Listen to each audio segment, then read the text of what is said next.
The scorching Mojave Desert sun beats down mercilessly as U.S. Army Sergeant Frank Roberts stumbles upon a sight that changes everything. A critically injured alien female, her exotic form sprawled across the unforgiving sand. She's Una's the enemy, yet Frank's heart races with a forbidden impulse to save her. Sweat drips from his brow as he kneels beside the alien, assessing her injuries. Her skin, a mesmerizing blend of iridescent blues and purples, is marred by deep gashes and burns. Frank's training kicks in, overriding the ingrained command to capture or kill. He reaches for his medkit, hands steady as he applies pressure to her wounds. "Hold on," he mutters, more to himself than the unconscious alien. The desert stretches endlessly around them, no sign of her crashed ship visible. Frank knows he has mere minutes to decide her fate and his own. With a grunt, he lifts her surprisingly light form, cradling her against his chest. His eyes dart nervously, scanning for any sign of his fellow soldiers. The consequences of his actions flood his mind. Court-martial, disgrace, imprisonment. Yet he can't bring himself to leave her to die.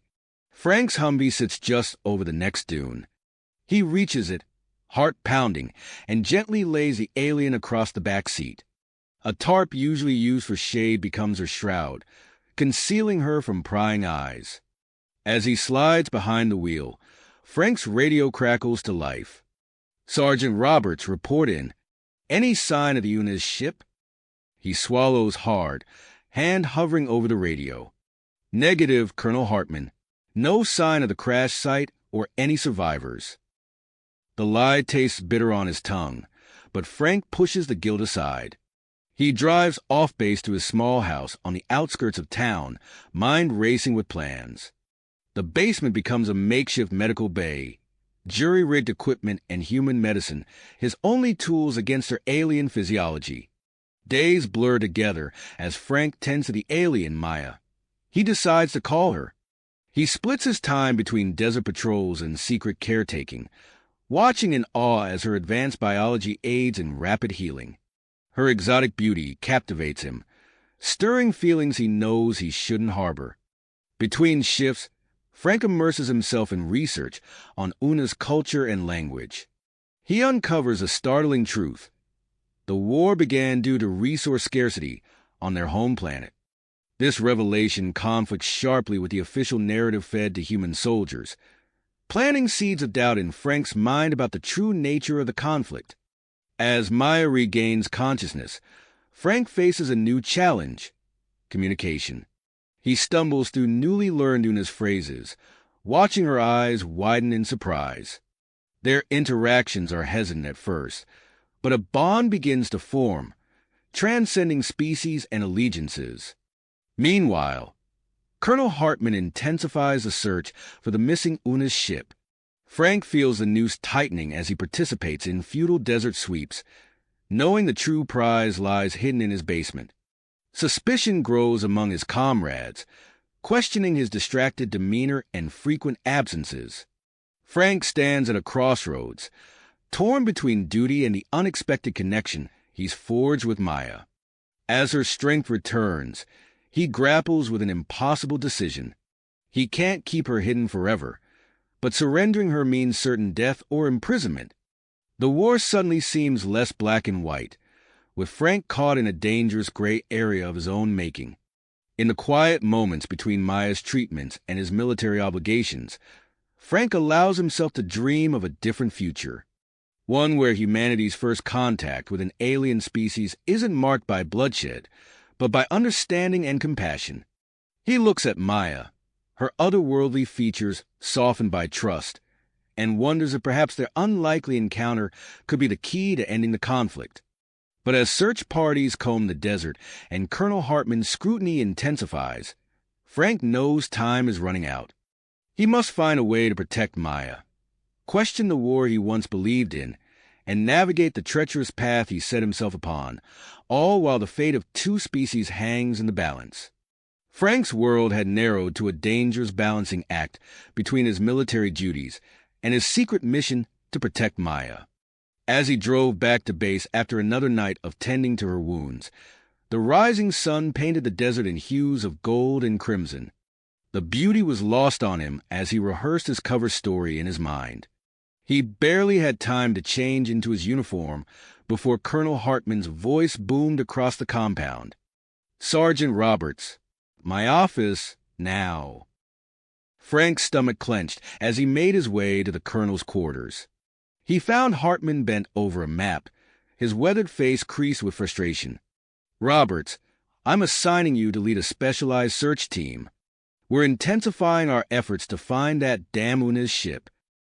For a moment, Frank forgot to breathe. He forced his features into a mask of neutrality. "Yes, sir, any specific areas you want us to focus on?" Hartman jabbed a finger at the map.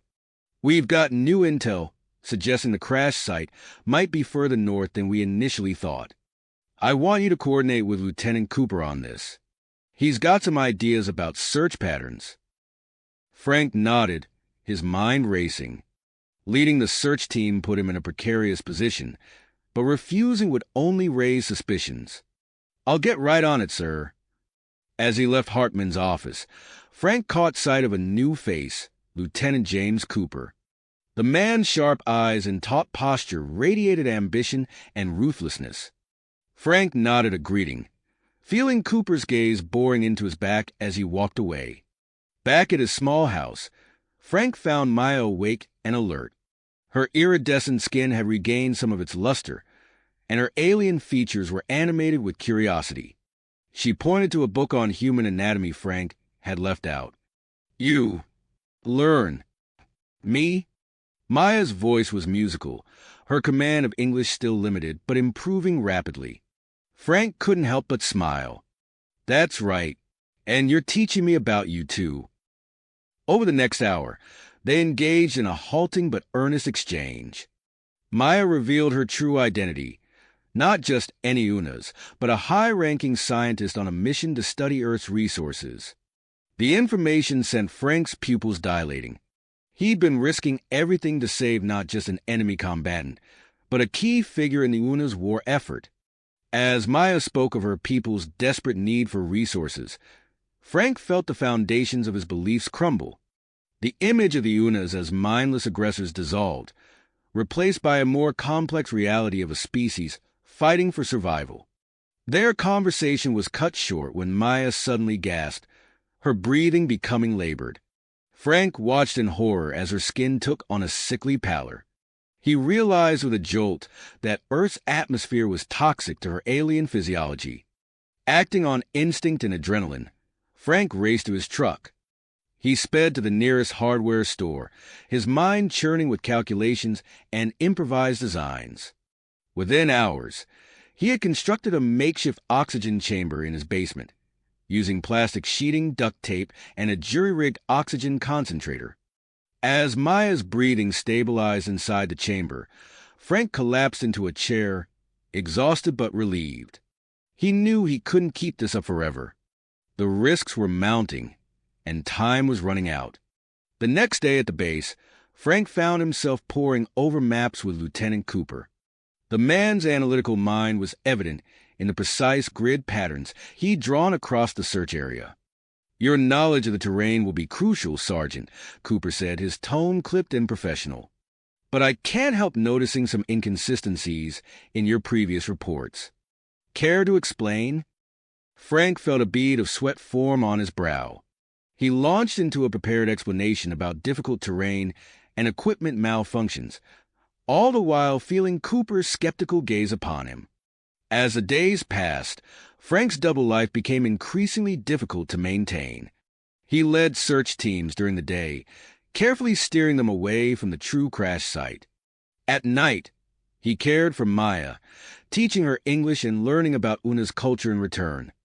The turning point came when Frank intercepted a classified communication. The military had captured another Una's soldier, holding them in a secret facility near the base. The news sent a chill down Frank's spine. If this prisoner revealed information about Maya's mission, everything could unravel. That night, as Frank changed the filters on Maya's oxygen chamber, He made a decision. He couldn't continue merely reacting to events. It was time to take action. "Maya," he said, meeting her large, almond-shaped eyes. "I think I know a way to help you and maybe even end this war. But it's going to be dangerous." Maya tilted her head, a gesture Frank had come to recognize as curiosity. "Tell me," she said, her voice muffled by the plastic barrier between them. Frank took a deep breath. "I have a friend, a journalist named Alex Martinez. If we can get your story to him, expose the truth about why your people are here, it might change everything." As he outlined his plan, Frank felt a mix of fear and exhilaration. He was about to become more than a soldier, more than a caretaker. He was taking the first step towards becoming a bridge between two worlds. Frank's heart raced as he drove to the outskirts of town, the weight of his decision pressing down on him. The small diner loomed ahead, its neon sign flickering in the desert twilight. He parked his truck and scanned the area, his military training kicking in as he looked for any signs of surveillance. Inside, Alex Martinez sat in a corner booth, his laptop open and a steaming cup of coffee at his elbow. Frank slid into the seat across from him, keeping his voice low. "Thanks for meeting me, Alex. What I'm about to tell you, it could change everything." Alex leaned forward, his eyes sharp with interest. "I'm listening, Frank, but remember, I need proof. I can't run with a story this big without solid evidence." Frank nodded, carefully choosing his words. "The war with the Unas. It's not what we've been told. They're not mindless invaders. They're desperate, Alex. Their planet is dying, and they came here looking for help." As Frank spoke, he felt a prickle on the back of his neck. He resisted the urge to turn around, instead focusing on Alex's reactions. Unbeknownst to him, Lieutenant Cooper sat in a parked car across the street, his binoculars trained on the diner window. Back at Frank's house, Maya gasped for breath, her iridescent skin dulling as she struggled in the makeshift oxygen chamber. The filtration system sputtered, unable to maintain the delicate balance her alien physiology required. Frank returned home to find Maya in distress. Panic gripped him as he realized his jury-rig setup was failing. "Hold on, Maya," he muttered, his mind racing. "I'll fix this. I promise." The next day, Frank found himself in the base's medical supply room, his hands shaking slightly as he filled out a requisition form for atmospheric regulation equipment. The young clerk raised an eyebrow at the request. "Classified experiment," Frank said, forcing a casual tone. "Colonel Hartman's orders." As he left with the equipment, Frank failed to notice Lieutenant Cooper watching him from across the compound, suspicion etched across his face. The base was a hive of activity, soldiers rushing to battle stations as alarms blared. Colonel Hartman's voice boomed over the intercom. "Attention all personnel. We have reports of increased UNA's activity in Earth orbit. This is not a drill. Prepare for a potential large-scale invasion." Frank's stomach churned as he joined his unit, his thoughts torn between his duty and the alien hidden in his basement. The skies seemed to press down on him, heavy with the weight of impending conflict. Amidst the chaos, a new face appeared on base. Dr. Elena Petrova strode through the corridors, her lab coat billowing behind her. Frank overheard snippets of conversation as she passed. "Xenobiologist, studying UNA's biology, potential bioweapons." Frank's blood ran cold. If Dr. Petrova's research progressed, it could spell disaster for Maya and any hope of peaceful resolution. Late that night, Frank pored over classified documents, his eyes burning from hours of reading. A particular file caught his attention, and as he read, his hands began to shake. The truth hit him like a physical blow. Earth's government had known about the UNA's resource crisis. They had chosen to withhold aid, effectively provoking the war. Frank sat back, his world tilting on its axis. Everything he thought he knew, Everything he had fought for was built on a foundation of lies. The realization strengthened his perseverance to find a peaceful solution, regardless of the cost. In the basement, Maya's strength had improved enough for more complex communication. As Frank adjusted her new atmospheric regulator, she spoke, her voice filled with urgency. "Frank, must tell you, my mission, not just resources, came for peace, to talk, make agreement." Frank froze, his eyes widening as Maya continued. "Ship shot down. Before could deliver message. War started because of misunderstanding." The implications of Maya's words hit Frank like a thunderbolt. He held the key to ending the war, but the knowledge was as dangerous as it was valuable. As he looked at Maya, her alien features softened by trust, Frank knew he was standing on the precipice of a decision that would change the course of two civilizations. Outside, the desert night was alive with activity. Military vehicles rumbled past Frank's house, their headlights cutting through the darkness. In his office on base, Lieutenant Cooper pored over surveillance logs, his suspicions about Frank growing by the minute. And in a secure lab, Dr. Petrova bent over a microscope, unraveling the secrets of Una's biology one cell at a time. Frank stood in his basement, caught between worlds, the weight of his choices pressing down on him. The path ahead was fraught with danger, but he knew he couldn't turn back now. With a deep breath, he began to formulate a plan that would either save two species or condemn him as a traitor to his own. Frank's mind raced as he formulated his next move. He knew that simply having Maya's word wasn't enough. He needed hard evidence to support her claims. With a deep breath, he made his way to the base's secure computer terminal.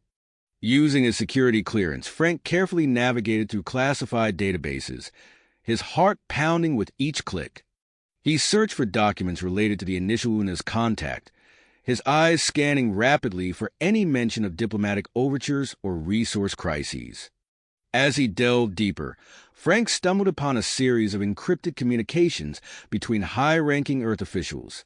His fingers flew across the keyboard, decrypting the messages with techniques he learned during his military training. What he found made his blood run cold. The messages, dated months before the war's outbreak, detailed discussions about the Una's resource crisis. Frank's eyes widened as he read. The Una situation presents a unique opportunity. By withholding aid, we can potentially force their hand, giving us the upper hand in future negotiations. Another message read, "Conflict may be inevitable. Our technological superiority gives us an advantage. The resource-rich Una's home world could be a valuable acquisition." Frank sat back, his mind turning. These communications corroborated Maya's story perfectly. The war wasn't just a misunderstanding. It was a calculated move by a select group of Earth's leaders. As Frank copied the incriminating data onto a secure drive, he heard footsteps approaching. He quickly closed the files and cleared his browsing history. Lieutenant Cooper rounded the corner, his sharp eyes narrowing as he saw Frank. "Sergeant Roberts," Cooper said, his voice infused with suspicion. "Burning the midnight oil?" Frank forced a casual smile. "Just catching up on some reports. Sir, the search for the Una's ship has everyone working overtime." Cooper nodded slowly, his gaze never leaving Frank's face. "Indeed. Speaking of which, I've been reviewing your recent activities, Roberts. Some interesting patterns emerging." Frank felt a bead of sweat form on his brow. "Sir, your requisition of medical supplies, for instance," Cooper continued. "Quite specific items. Care to elaborate?" "Field medic training, sir," Frank replied smoothly. Colonel Hartman authorized it. With the increase in his activity, he wanted more of us prepared for potential casualties. Cooper's eyes narrowed further, but he nodded. "I see. Carry on, Sergeant. But remember, in times like these, any unusual behavior could be seen as problematic." As Cooper walked away, Frank let out a breath he didn't realize he'd been holding. He knew his time was running out. He had to move Maya to a safer location. Later that night, Frank drove his truck down a deserted road, Maya hidden in the back under a tarp. He'd sedated her to prevent any accidental sounds or movements during transport. The abandoned Cold War bunker loomed ahead, its entrance overgrown with desert vegetation. Frank worked quickly, setting up the life support systems he'd painstakingly gathered. As Maya regained consciousness in her new surroundings, Frank explained the situation. "It's not ideal," he said, gesturing to the stark concrete walls, "but it's safer than my house, and it'll buy us some time." Maya nodded, her large eyes taking in the bunker. "Thank you, Frank. Your risk. Great. Why help?" Frank paused, considering his words carefully. "Because it's the right thing to do, and because I believe in the truth. Speaking of which," he pulled out his secure tablet, showing Maya the communications he'd discovered. As Maya absorbed the information, her iridescent skin pulsed with what Frank had come to recognize as distress. "Confirms our fears," she said softly. "Your leaders chose war." Before Frank could respond, his phone buzzed. It was a message from Alex Martinez. "Frank, I've been digging. Found evidence of a government cover-up regarding the UNA's conflict. We need to talk. It's big." Frank's heart raced. Alex's independent investigation corroborated his own findings. The pieces were falling into place, but the risk was mounting. Suddenly, Maya tensed, her head tilting as if listening to something Frank couldn't hear. "Frank," she said urgently, "ship coming. My people." Frank's eyes widened. "Are you sure? How can you tell?" "Can sense," Maya replied, pointing to her temples. "Unas. Connected. Ship near. Diplomats search for me." Frank's mind whirled with the implications. A new Unas ship, evading Earth's detection systems, carrying diplomats searching for Maya. This could be the breakthrough they needed, or it could blow everything wide open before they were ready. As Frank weighed his options, alarms blared from his military-issued communication device. Colonel Hartman's voice crackled through. "All personnel be advised. Search perimeter for the UNA's ship is being expanded. New coordinates are being transmitted now. This is our chance to end this war. Leave no stone unturned." Frank looked at the new search grid and felt his stomach drop. The expanded perimeter now included the area where he had hidden the UNA's ship's wreckage.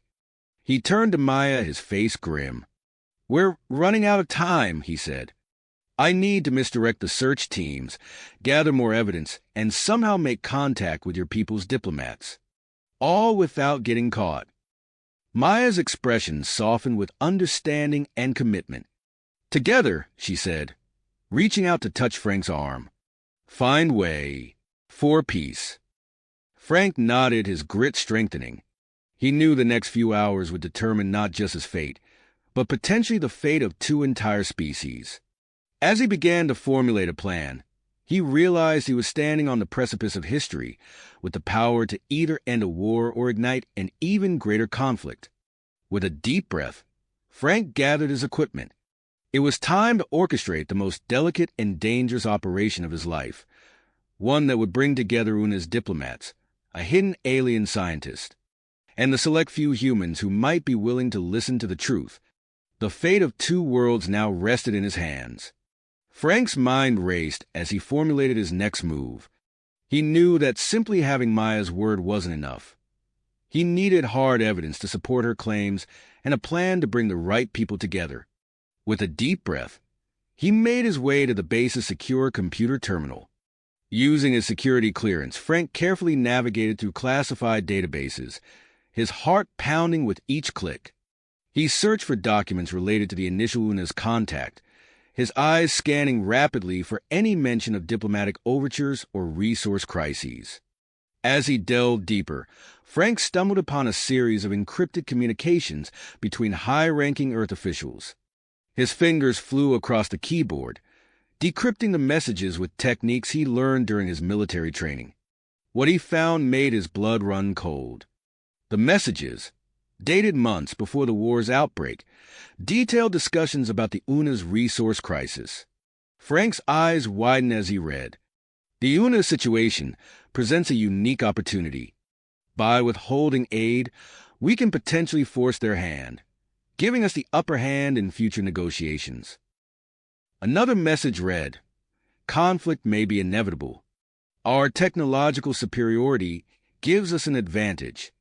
The resource-rich UNA's home world could be a valuable acquisition. Frank sat back, his mind turning. These communications corroborated Maya's story perfectly. The war wasn't just a misunderstanding. It was a calculated move by a select group of Earth's leaders. As Frank copied the incriminating data onto a secure drive, he heard footsteps approaching. He quickly closed the files and cleared his browsing history. Lieutenant Cooper rounded the corner, his sharp eyes narrowing as he saw Frank. "Sergeant Roberts," Cooper said, his voice infused with suspicion. "Burning the midnight oil?" Frank forced a casual smile. "Just catching up on some reports. Sir, the search for the UNA's ship has everyone working overtime." Cooper nodded slowly, his gaze never leaving Frank's face. "Indeed. Speaking of which, I've been reviewing your recent activities, Roberts. Some interesting patterns emerging." Frank felt a bead of sweat form on his brow. "Sir, your requisition of medical supplies, for instance," Cooper continued. "Quite specific items. Care to elaborate?" "Field medic training, sir," Frank replied smoothly. "Colonel Hartman authorized it. With the increase in his activity, he wanted more of us prepared for potential casualties." Cooper's eyes narrowed further, but he nodded. "I see. Carry on, Sergeant. But remember, in times like these, any unusual behavior could be seen as problematic." As Cooper walked away, Frank let out a breath he didn't realize he'd been holding. He knew his time was running out. He had to move Maya to a safer location and set his plan in motion. Later that night, Frank drove his truck down a deserted road, Maya hidden in the back under a tarp. He'd sedated her to prevent any accidental sounds or movements during transport. The abandoned Cold War bunker loomed ahead, its entrance overgrown with desert vegetation. Frank worked quickly, setting up the life support systems he'd painstakingly gathered. As Maya regained consciousness in her new surroundings, Frank explained the situation and showed her the communications he'd discovered. As Maya absorbed the information, her iridescent skin pulsed with what Frank had come to recognize as distress. "Confirms our fears," she said softly. "Your leaders chose war." Frank's phone buzzed with a message from Alex Martinez. "Frank, I've been digging. Found evidence of a government cover-up regarding the UNA's conflict. We need to talk. It's big." Frank's heart raced. Alex's independent investigation corroborated his own findings. The pieces were falling into place, but the risk was mounting. Over the next few days, Frank worked tirelessly to bring his plan together. He reached out to Alex, arranging for the journalist to help with discreet transportation for potential human allies. Frank knew he needed more support within the military, and his mind turned to Captain Sarah Howard, a fellow officer known for her diplomatic skills and ethical stance. Frank approached Captain Howard carefully, meeting her in a quiet corner of the base's mess hall. He watched her face closely as he revealed partial information about the UNA's situation, gauging her reaction. Howard's eyes widened, her fork pausing halfway to her mouth. "Frank, do you realize what you're saying? This is huge." Frank nodded gravely. "I know. But I need your help. There's more you need to see." Captain Howard hesitated for a moment, then set down her fork. "Show me." The next day, Frank led Captain Howard to the bunker, his heart pounding as he introduced her to Maya. Howard's initial shock quickly gave way to fascination as Maya shared crucial information about Una's culture and their resource crisis. "This changes everything," Howard said, her voice barely above a whisper. "We need to stop this war before it's too late." As they worked to coordinate the logistics of a secret meeting with Una's diplomats, Frank remained unaware of the mounting scrutiny. Lieutenant Cooper, armed with new intelligence from Private Torres, had expanded his investigation. He traced Frank's movements to the vicinity of the bunker, slowly tightening the net around the operation. Meanwhile, at the base, Dr. Elena Petrova stood in her lab, staring at the results of her latest tests. Her biological agent against the Unas was complete, but the data before her revealed a troubling discovery. The agent showed potential for unforeseen long-term effects on human biology. Petrova's hand shook slightly as she reached for her comm unit. She had to report this to Colonel Hartman, but as her finger hovered over the call button, she hesitated. The pressure from high command was intense. If she reported this, would it halt the development of a powerful military asset? If she remained silent, what future consequences might they face? Back at the bunker, Frank received an urgent message from Maya. "Frank," she said, her large eyes intense. "Ship coming. My people, diplomats, search for me." Frank's breath caught in his throat. This was it, the moment that could change everything. He quickly contacted Captain Howard and Alex, setting their plan into motion. As Frank made his final preparations, Lieutenant Cooper slipped into the base's motor pool. With practiced ease, he attached a small tracking device to the underside of Frank's vehicle. His eyes narrowed as he stepped back, a grim smile on his face. "Got you now, Roberts," he muttered. Frank climbed into his truck, unaware of the device now tracking his every move. As he pulled out of the base, heading towards the rendezvous point with the Una's diplomats, Cooper and a small team of trusted soldiers followed at a discreet distance. The desert night was alive with tension as Frank approached the meeting point. His headlights cut through the darkness, illuminating a shimmer in the air that slowly solidified into the sleek form of an Una's ship. Frank's heart raced as he stepped out of his vehicle, hands raised in a gesture of peace. 3 tall, iridescent figures emerged from the ship, their large eyes reflecting the starlight. Frank took a deep breath, preparing to make first contact with the Una's diplomatic delegation. Behind him, hidden in the shadows of a nearby ridge, Cooper and his team watched intently, weapons at the ready. The fate of 2 worlds hung in the balance as Frank took a step forward, unaware of the confrontation brewing behind him. The desert wind carried the weight of history as human, and Una stood face to face, on the brink of either a new understanding or a devastating conflict. Confrontation. The air crackled with tension as Frank took another cautious step forward, his hands still raised in a gesture of peace. Suddenly, the night erupted into chaos.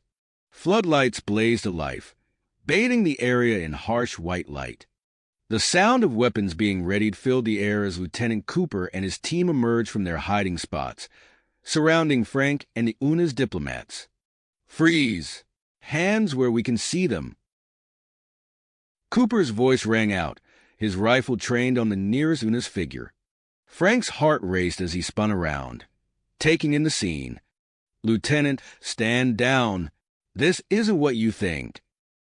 The Una's diplomats, startled by the sudden appearance of armed humans, activated their personal defense shields. The air around them shimmered with a faint blue glow, further intensifying the already charged atmosphere.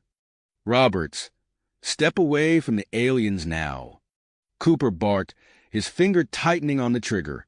Frank stood his ground, arms outstretched to shield the Unas. "These are diplomats, Cooper. We have a chance for peace."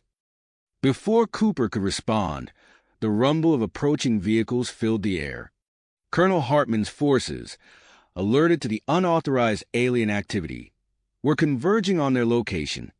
As if in response to this new threat, The concealed Una's ship shimmered into view, its sleek form casting an imposing shadow over the desert landscape.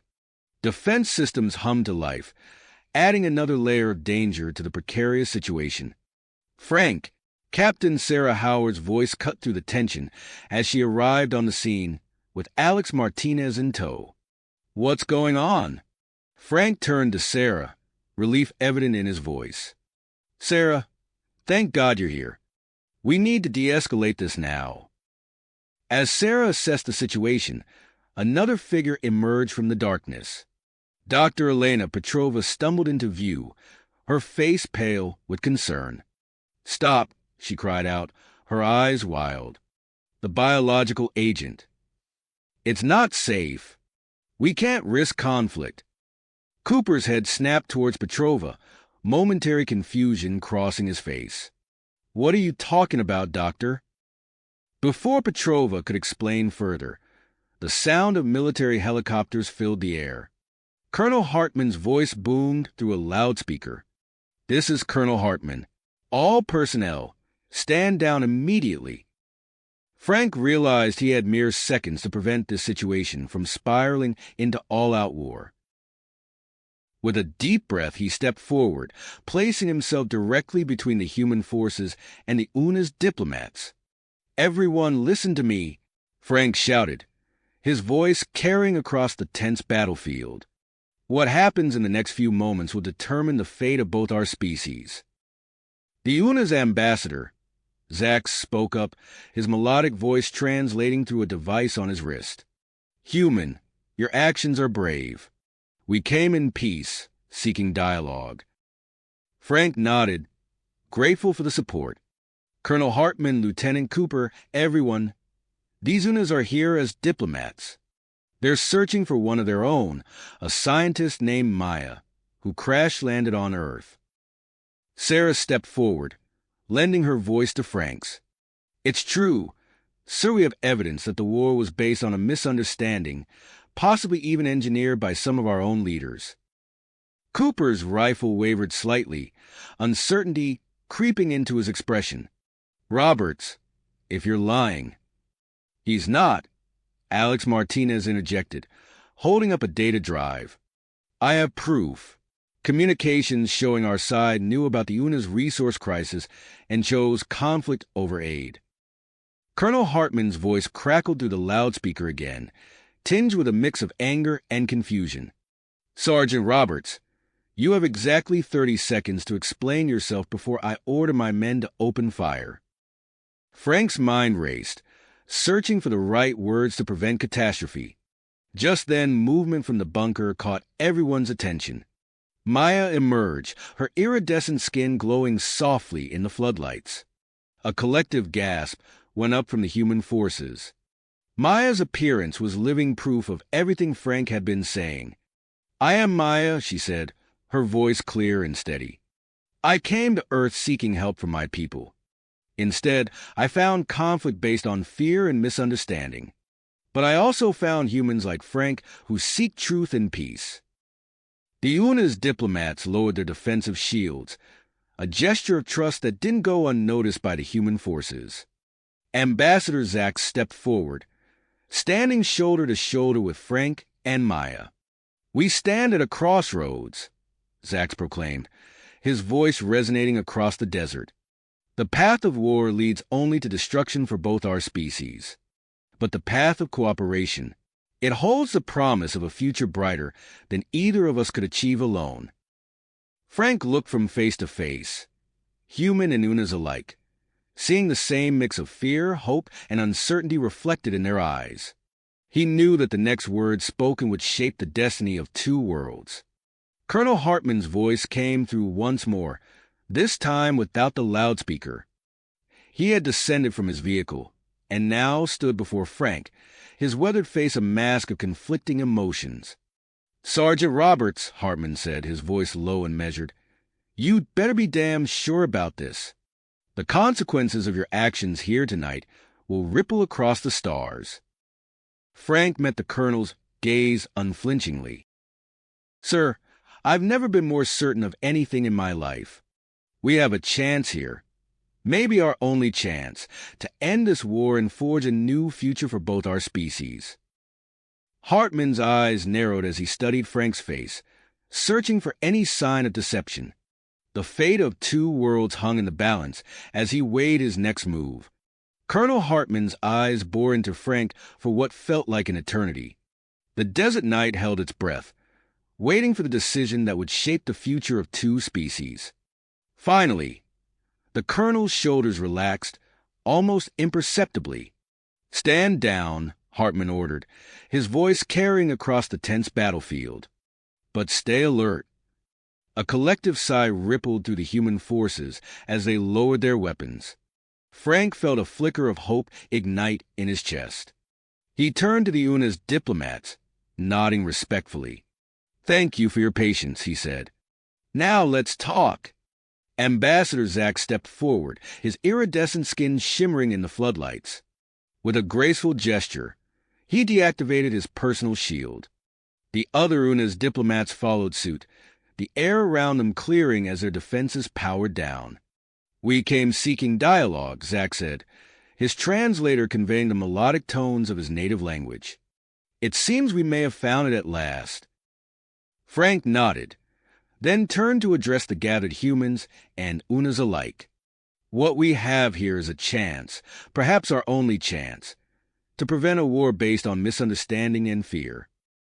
Captain Sarah Howard moved to stand beside Frank, her presence lending weight to his words. "We've uncovered evidence that changes everything we thought we knew about this conflict." She produced a data pad, her fingers dancing across its surface. "These are intercepted transmissions proving that Earth officials knew about the UNA's resource crisis before hostilities began. They chose conflict over aid." Murmurs of shock and disbelief rippled through the human ranks.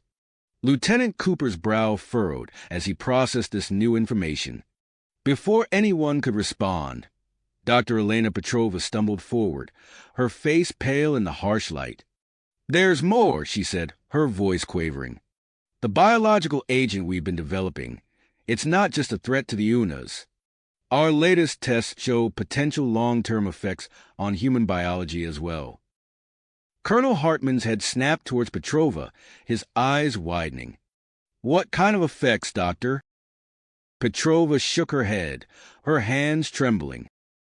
"Genetic instability, potential immune system collapse. We can't be certain of the full scope without more testing. But using this weapon could be catastrophic for both species." The revelation sent shockwaves through the gathered forces. Frank saw the moment of opportunity and seized it. "Colonel," he said, turning to Hartman, "I propose an immediate informal peace talk. Right here, right now. We have the key players present. Let's not waste this chance." Hartman's teeth gritted as he weighed the proposition. After a long moment, he nodded. "Agreed, but we do this carefully." As if on cue, Maya emerged from the bunker, her graceful form drawing all eyes. She approached the group, standing tall beside Ambassador Zax. "I am living proof that our species can coexist," she said, her voice clear and strong. "Let us build on this foundation." Frank gestured towards a bunker. "I prepared a space inside for discussions. Shall we?" As the key figures moved towards the bunker, journalist Alex Martinez discreetly activated a hidden camera. His eyes gleamed with the knowledge that he was recording history in the making. Inside the bunker, Frank and Sarah facilitated the initial dialogue between Colonel Hartman and Ambassador Zax. The atmosphere was tense but filled with cautious hope. "Our world faces a crisis," Zax explained, his large eyes reflecting the bunker's dim light. "Our resources dwindle, and we saw Earth as a potential ally, not a conquest." Hartman leaned forward, his brow furrowed. "And the attacks on our outposts?" "A terrible misunderstanding," Zax replied. "Our scout ships were damaged, their communications scrambled. They perceived your defenses as aggression and reacted accordingly." As the discussion progressed, a spark of understanding began to grow. Hartman's rigid posture slowly relaxed, while Zax's gestures became more open and expressive. "What if," Zax proposed, his voice filled with cautious optimism, "we were to establish a resource-sharing agreement? Our technologies combined with your abundant world. We could solve both our problems." Hartman nodded slowly, a thoughtful expression crossing his weathered features. "And in return, we could benefit from your advanced scientific knowledge. A joint venture to explore new energy sources, perhaps?" Outside the bunker, tensions remained high. Lieutenant Cooper paced restlessly, his team maintaining a defensive posture. The Una's ship loomed overhead, its defense systems humming quietly but remaining inactive. Dr. Petrova, seeking to bridge the gap between species, engaged some of the Una's delegates in a discussion of biology. Her initial nervousness gave way to scientific curiosity as they exchanged knowledge, laying the groundwork for future cooperation. As the hours passed, news of the encounter spread like wildfire. Earth's political leaders scrambled to formulate responses, while the UNA's high command debated whether to support this unexpected peace initiative. Inside the bunker, the initial talks concluded with a sense of cautious optimism. Hartman and Zax emerged, their faces showing the weight of their discussions, but also a glimmer of hope. "We have agreed to a temporary ceasefire," Hartman announced, his voice carrying across the tense gathering. "And we will continue diplomatic discussions." Zax nodded in agreement. "Today we have taken the first step on a long journey towards understanding and cooperation." As the sun began to rise over the desert, casting long shadows across the assembled forces, Frank felt the full weight of what had transpired. He had set in motion events that could change the course of human and Una's history. Yet he knew that the road ahead would be fraught with challenges. Centuries of mistrust and misunderstanding could not be erased in a single night. The immediate crisis had been averted, but the real work was just beginning. As Frank watched the intermingling of human and Una's forces, tentatively lowering their guards, he realized that this was only the first chapter in a much larger story. The dawn of a new era was breaking, and its ultimate outcome remained uncertain. Uncertain, as the first rays of sunlight painted the sky in hues of amber and gold. The gravity of the situation settled over the assembled group. Colonel Hartman pulled out a secure communication device, his fingers hovering over the keypad. "I need to report this to High Command," he said, his voice gruff with fatigue. "This changes everything." Ambassador Zax nodded, his iridescent skin shimmering in the dawn light. "As do I. Our leaders must be informed of this development." As the two leaders stepped away to make their respective calls, Frank turned to Sarah, his eyes bright with cautious optimism. "We've bought ourselves some time, but this is just the beginning." Sarah nodded, her expression serious. "We need to capitalize on this momentum. What's our next move?" Before Frank could respond, a commotion near the perimeter caught their attention. A group of human soldiers and Una's diplomats had gathered, their body language curious rather than hostile. Frank and Sarah approached, hearing snippets of conversation. "So, your exoskeleton, it's not armor?" a young soldier asked, gesturing to the Una's diplomat's shimmering skin. The Una's tilted its head, the gesture surprisingly human-like. "No, it is our natural protection. Like your, what do you call it, skin?" Frank seized the opportunity, stepping forward. "This is exactly what we need," he said, addressing both groups. "Cultural exchange. The more we learn about each other, the less we'll fear." Over the next few hours, Frank orchestrated small-scale interactions between the human and Una's forces. He watched with growing hope as curiosity overcame suspicion, and tentative conversations blossomed into animated discussions. Dr. Petrova approached Frank, her eyes alight with excitement. "Sergeant Roberts, I've been speaking with some of the UNA scientists. Their resource crisis. I think we might be able to help each other." Frank raised an eyebrow, intrigued. How so, Doctor? Petrova gestured enthusiastically as she spoke. Their technology, combined with our understanding of Earth's ecosystems, we could develop new, sustainable energy sources.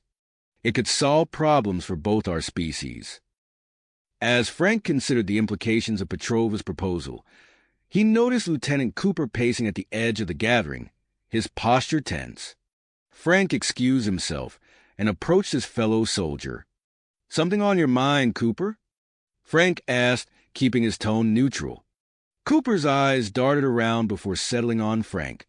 "This is all happening too fast, Roberts. I've been monitoring their communications, what I could access, anyway. There's chatter about a faction in their military that's not on board with this peace talk."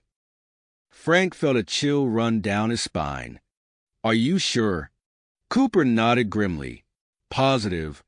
This could all fall apart if we're not careful." As Frank processed this new information, a sleek military helicopter descended from the sky, kicking up swirls of desert sand. The door slid open, revealing a stern-faced man in a general's uniform. Colonel Hartman snapped to attention. "General Blackwood. Sir, we weren't expecting you." General Marcus Blackwood stepped onto the desert floor, his cold eyes surveying the scene. "At ease, Colonel. I'm here to assess the situation and take command if necessary. The Security Council is in an uproar over this development." Frank felt the fragile peace they had built tremble. He exchanged a glance with Sarah, who nodded almost imperceptibly. They both knew their work had just become much more complicated. As General Blackwood strode towards a makeshift command center, Frank noticed Maya emerge from the bunker. She moved with purpose, her eyes fixed on the new arrival. "I can help," Maya said, her voice carrying across the tense silence that had fallen. "Let me act as a bridge between our peoples. I've seen the best of humanity. I can help others understand."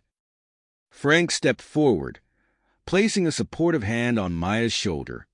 "She's right, General. Maya's unique perspective could be invaluable in these negotiations."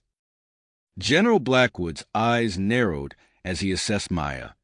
"We'll see," he said curtly before turning to Colonel Hartman. "Brief me on everything, now." As the military leaders disappeared into the bunker, Frank felt the weight of responsibility settle heavily on his shoulders.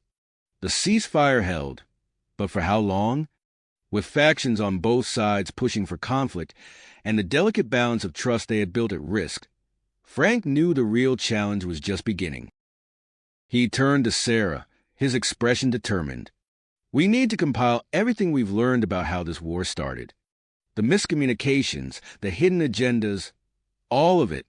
If we're going to have a chance at lasting peace, we need to expose the truth." Sarah nodded, her eyes glinting with perseverance. "I'll get started on the report. But, Frank, we need to be careful. There are powerful people on both sides who benefit from this war. They won't give up without a fight." As if to underscore Sarah's warning, Frank noticed a flurry of activity near the human communication array. He recognized Alex Martinez, the journalist, speaking intently into a secure line, his face animated. Frank's mind raced, considering the implications of the media getting hold of this story. It could rally public support for peace, or it could incite panic and derail their fragile progress. The desert sun climbed higher in the sky, its heat intensifying as the day wore on. Frank watched as human soldiers and UNA's diplomats continued their tentative interactions, each small gesture of understanding a victory in itself. But he couldn't shake the feeling that forces beyond his control were aligning, both for and against their efforts. As Frank prepared to join General Blackwood and the others in the bunker, he caught sight of an unfamiliar face among the human personnel. The man stood apart from the others, his eyes constantly scanning the assembled groups. There was something about his bearing that set Frank on edge.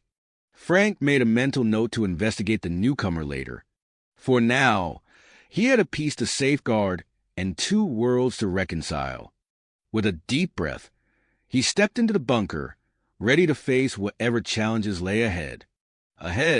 With a deep breath, he stepped into the bunker, ready to face whatever challenges lay ahead. The atmosphere inside the bunker shifted dramatically as General Marcus Blackwood strode in, his presence immediately commanding attention. His cold eyes swept over the assembled group, lingering briefly on Ambassador Zax before settling on Colonel Hartman. "Colonel, I'm taking command of this operation," Blackwood announced, his voice brooking no argument. "We need to reassess our position and take a more assertive stance." Frank felt a knot form in his stomach as he watched Colonel Hartman's face tighten. The delicate balance they had achieved was already beginning to crumble. Outside, the arrival of a heavily armed UNA's warship sent ripples of tension through both human and UNA's forces. Commander Krell, a towering figure even among the UNAs, disembarked with a contingent of elite guards. His sharp, predatory gaze locked onto the human encampment. Ambassador Zax hurried to greet Commander Krell, his usually smooth movements now jerky with barely concealed anxiety. "Commander, welcome. We've made significant progress in our discussions with the humans." "Progress?" Krell interrupted, his voice a low growl. "Our people face extinction while you play diplomat, Zax. It's time we took what we need." Frank, emerging from the bunker, overheard the exchange and felt the weight of impending disaster settle on his shoulders. He turned to Sarah, his voice low and urgent. "We need to show them cooperation is possible and fast. Get Dr. Petrova and her UNA's counterparts. It's time to put their research to the test."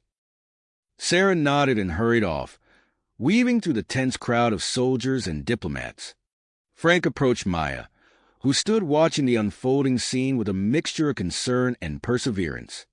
"Maya, we need your help more than ever," Frank said. "Can you act as a translator between General Blackwood and Commander Krell? We need to keep them talking, not fighting." Maya's eyes hardened with persistence. "I'll do my best, Frank, but be careful. There's more at play here than just military posturing." As if to underscore her warning, Lieutenant Cooper appeared at Frank's side, his face etched with worry. "Roberts, I need to talk to you. Privately." Frank followed Cooper to a secluded corner of the compound.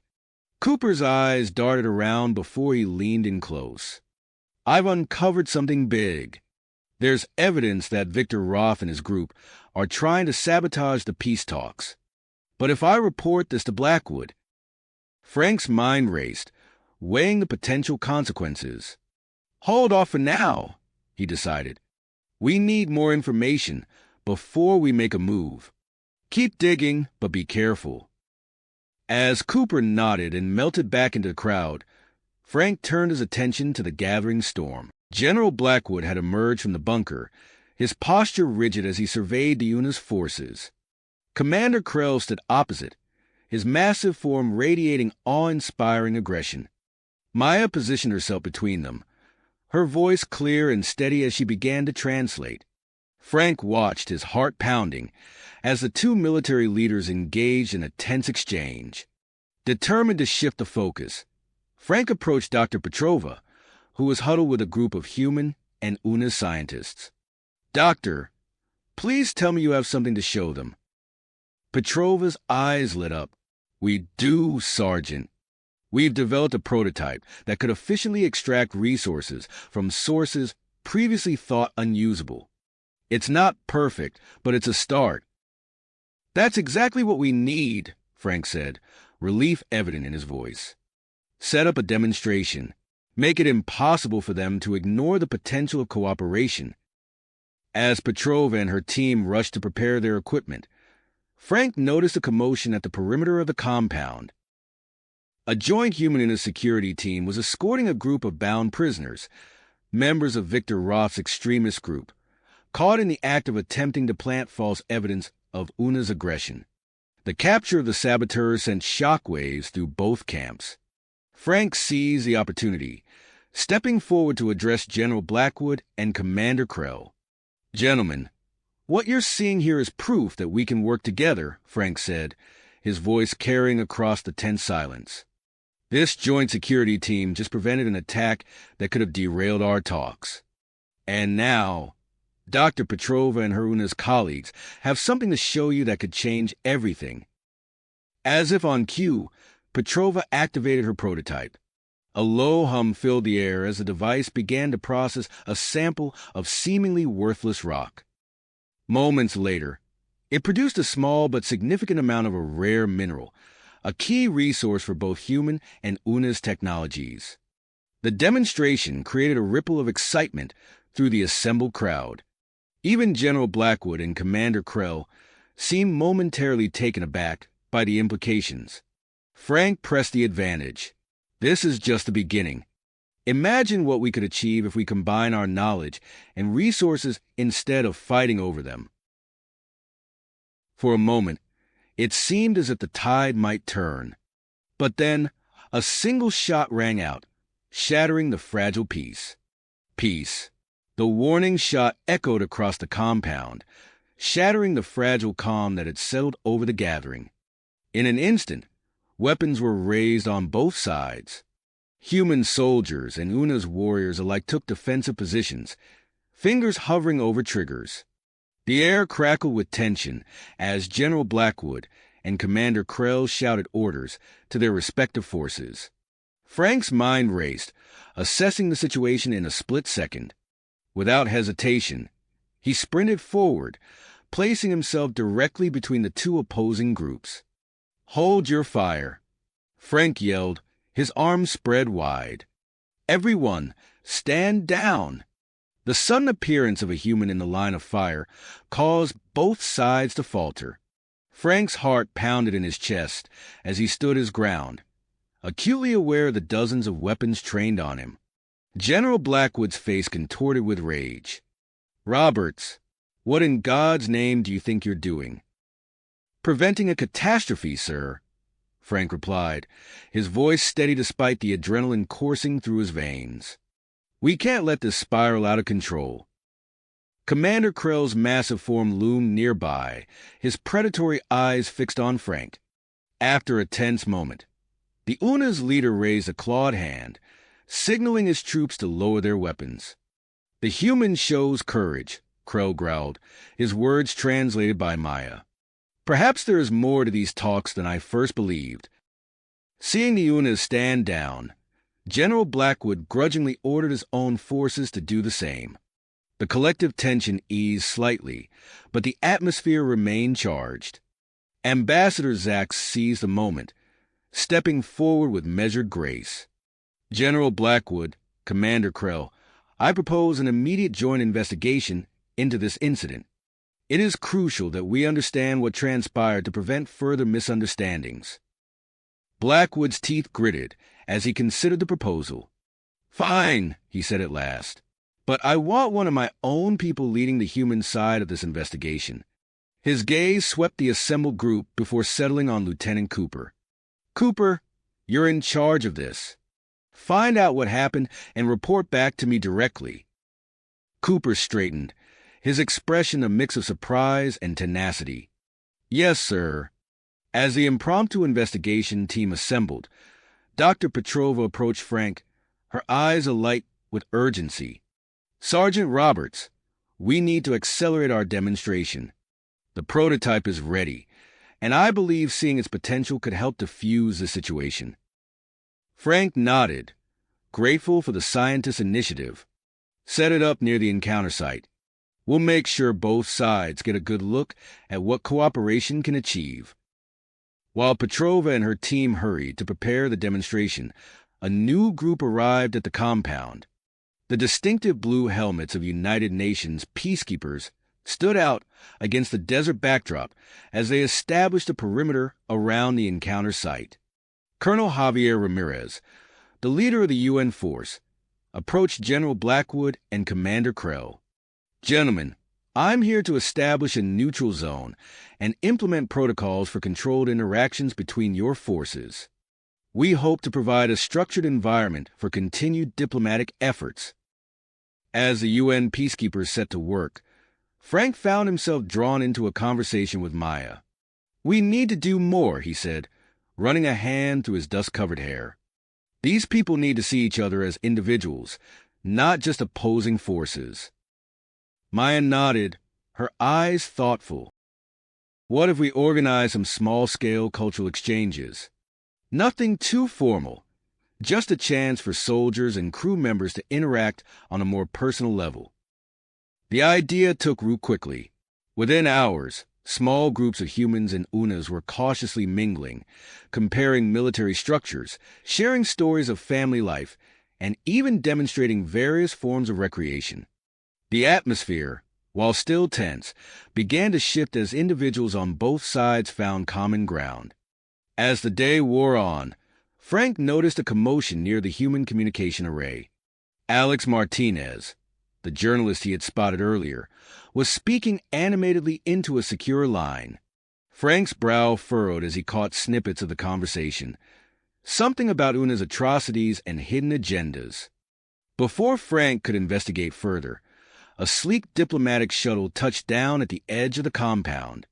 Ambassador Elena Volkov, a striking figure known for her work in conflict resolution, emerged from the craft. Her arrival was mirrored by the appearance of Science Director Nara, an imposing Una's female whose credentials in resource management were well known among her people. The addition of these high-level representatives added a new layer of complexity to the negotiations. Frank watched as Ambassador Volkov engaged in intense discussions with General Blackwood and Ambassador Zax, while Science Director Nara conferred with Commander Krell and Dr. Petrova. Amidst the diplomatic maneuvering, Lieutenant Cooper approached Frank and Captain Howard, his expression grave. "I need to speak with you both privately," he said in a low voice. "It's about the investigation." Frank followed Cooper to a secluded area, curiosity and concern warring within him.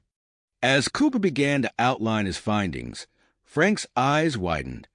The evidence pointing to Victor Roth's involvement in sabotaging the peace process was damning. "Why haven't you reported this to General Blackwood?" Captain Howard asked, her voice tight with tension. Cooper's gaze darted between them.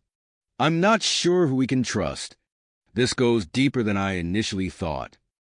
Before they could discuss the matter further, a cry of excitement rose from the demonstration area.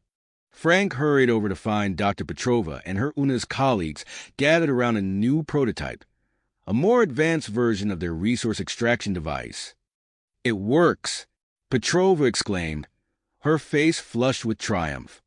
"This technology could revolutionize resource management for both our species." As word of the breakthrough spread, Frank could see the impact rippling through the assembled groups. Human and Una's leaders alike were reassessing their positions, the potential benefits of cooperation suddenly outweighing the drive for conflict. Yet even as hope began to take root, Frank couldn't shake the unease that Cooper's revelation had planted. The fragile peace they had achieved was still balanced on a knife's edge, with forces both seen and unseen working to tip the scales. As the sun began to set over the desert, casting long shadows across the compound, Frank steeled himself for the challenges that lay ahead.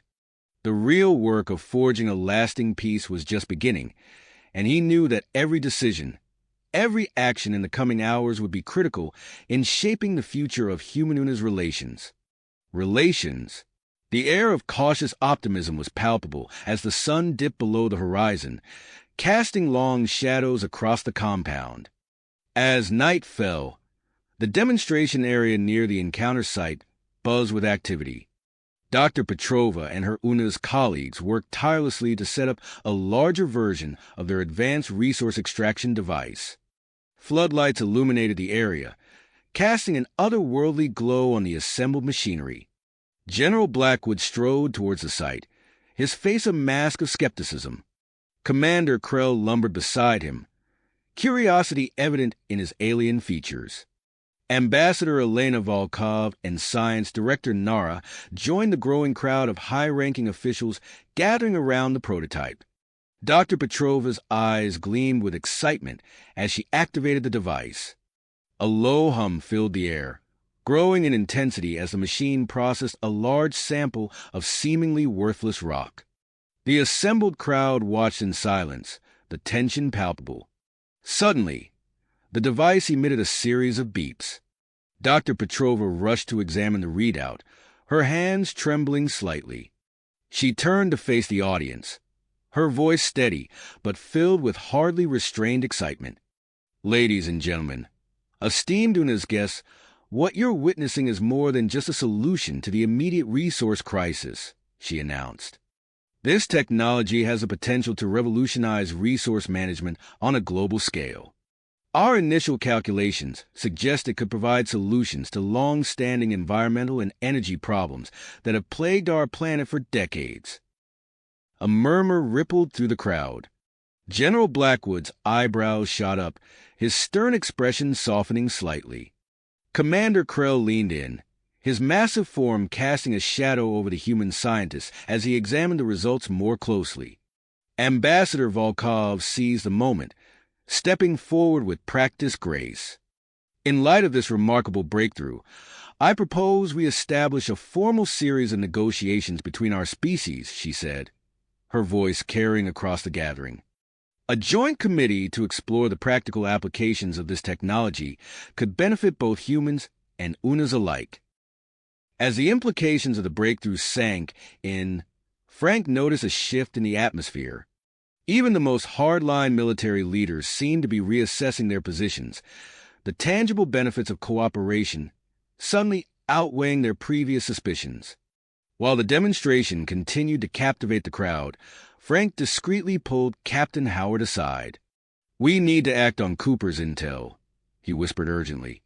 "This could be our best chance to neutralize Roth's influence." Howard nodded grimly. "Agreed. Let's find Colonel Ramirez." They made their way through the throng of excited officials and located the UN peacekeeper near the edge of the compound.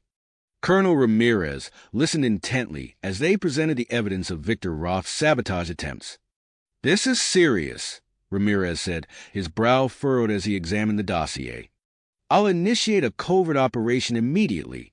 We can't let Roth jeopardize the progress we've made here." As Ramirez moved to mobilize his team, a commotion near the center of the gathering drew Frank's attention.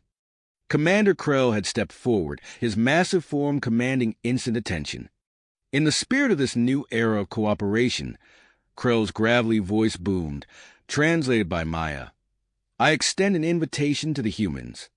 A small team of your scientists and diplomats may visit our mothership in orbit." A hush fell over the crowd, followed by a buzz of excited whispers. General Blackwood's face was a study in conflicting emotions, surprise, suspicion, and a hint of curiosity.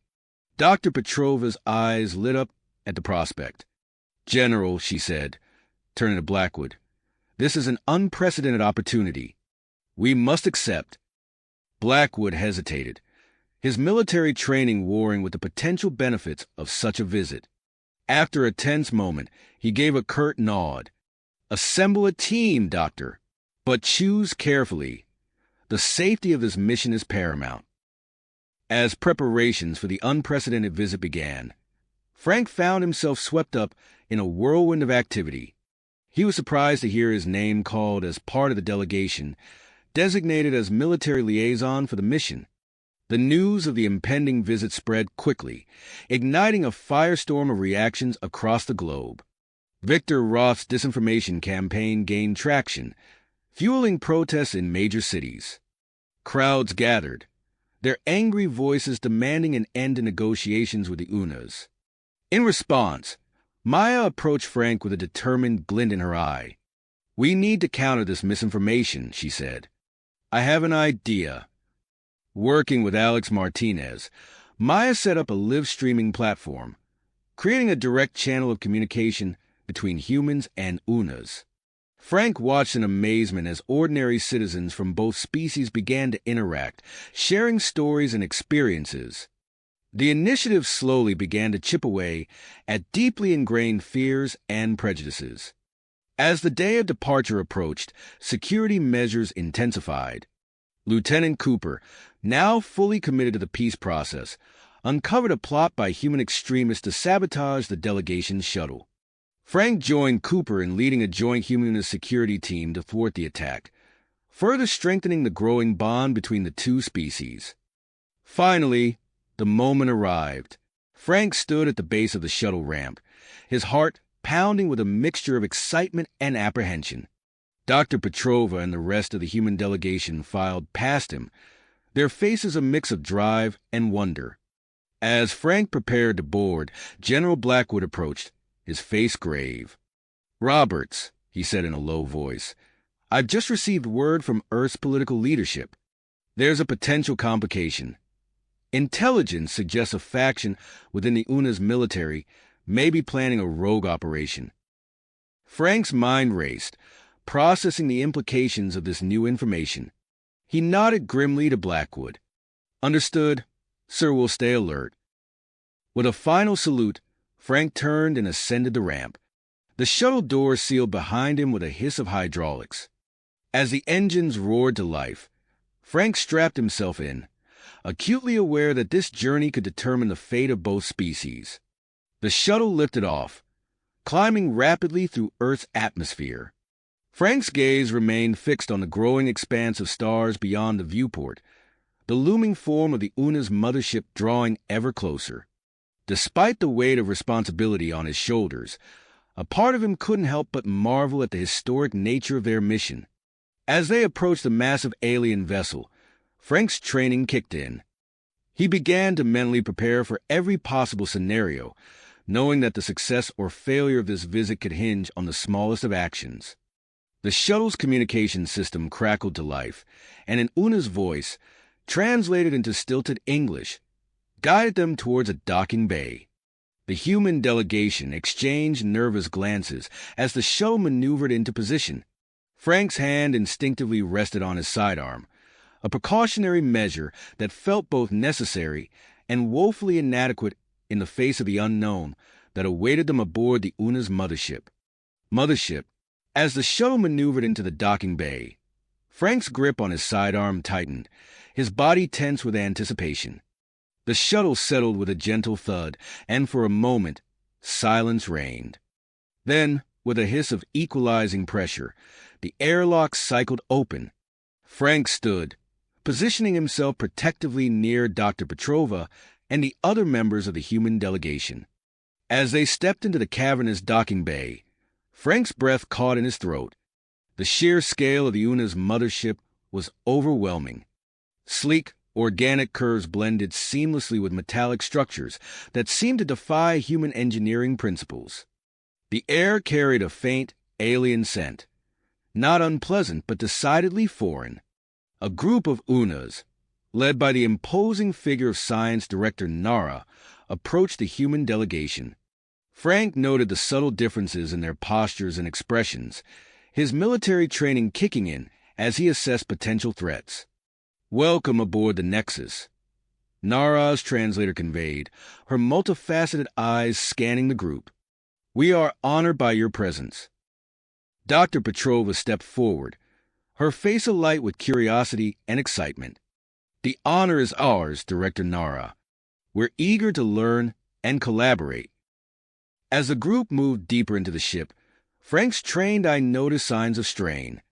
Entire sections of corridors were dimly lit, conserving power. UNA's crew members moved with purpose, but there was a palpable tension in their movements.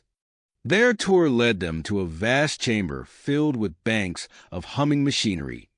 UNA's scientists huddled around holographic displays, their expressions grim. "This is our primary resource management center," Nara explained. "As you can see, we're operating at critical levels." Dr. Petrova's eyes widened as she scanned the readouts. "The situation is even more dire than we realized," she murmured to Frank. As the scientists delved into technical discussions, Frank found himself separated from the main group.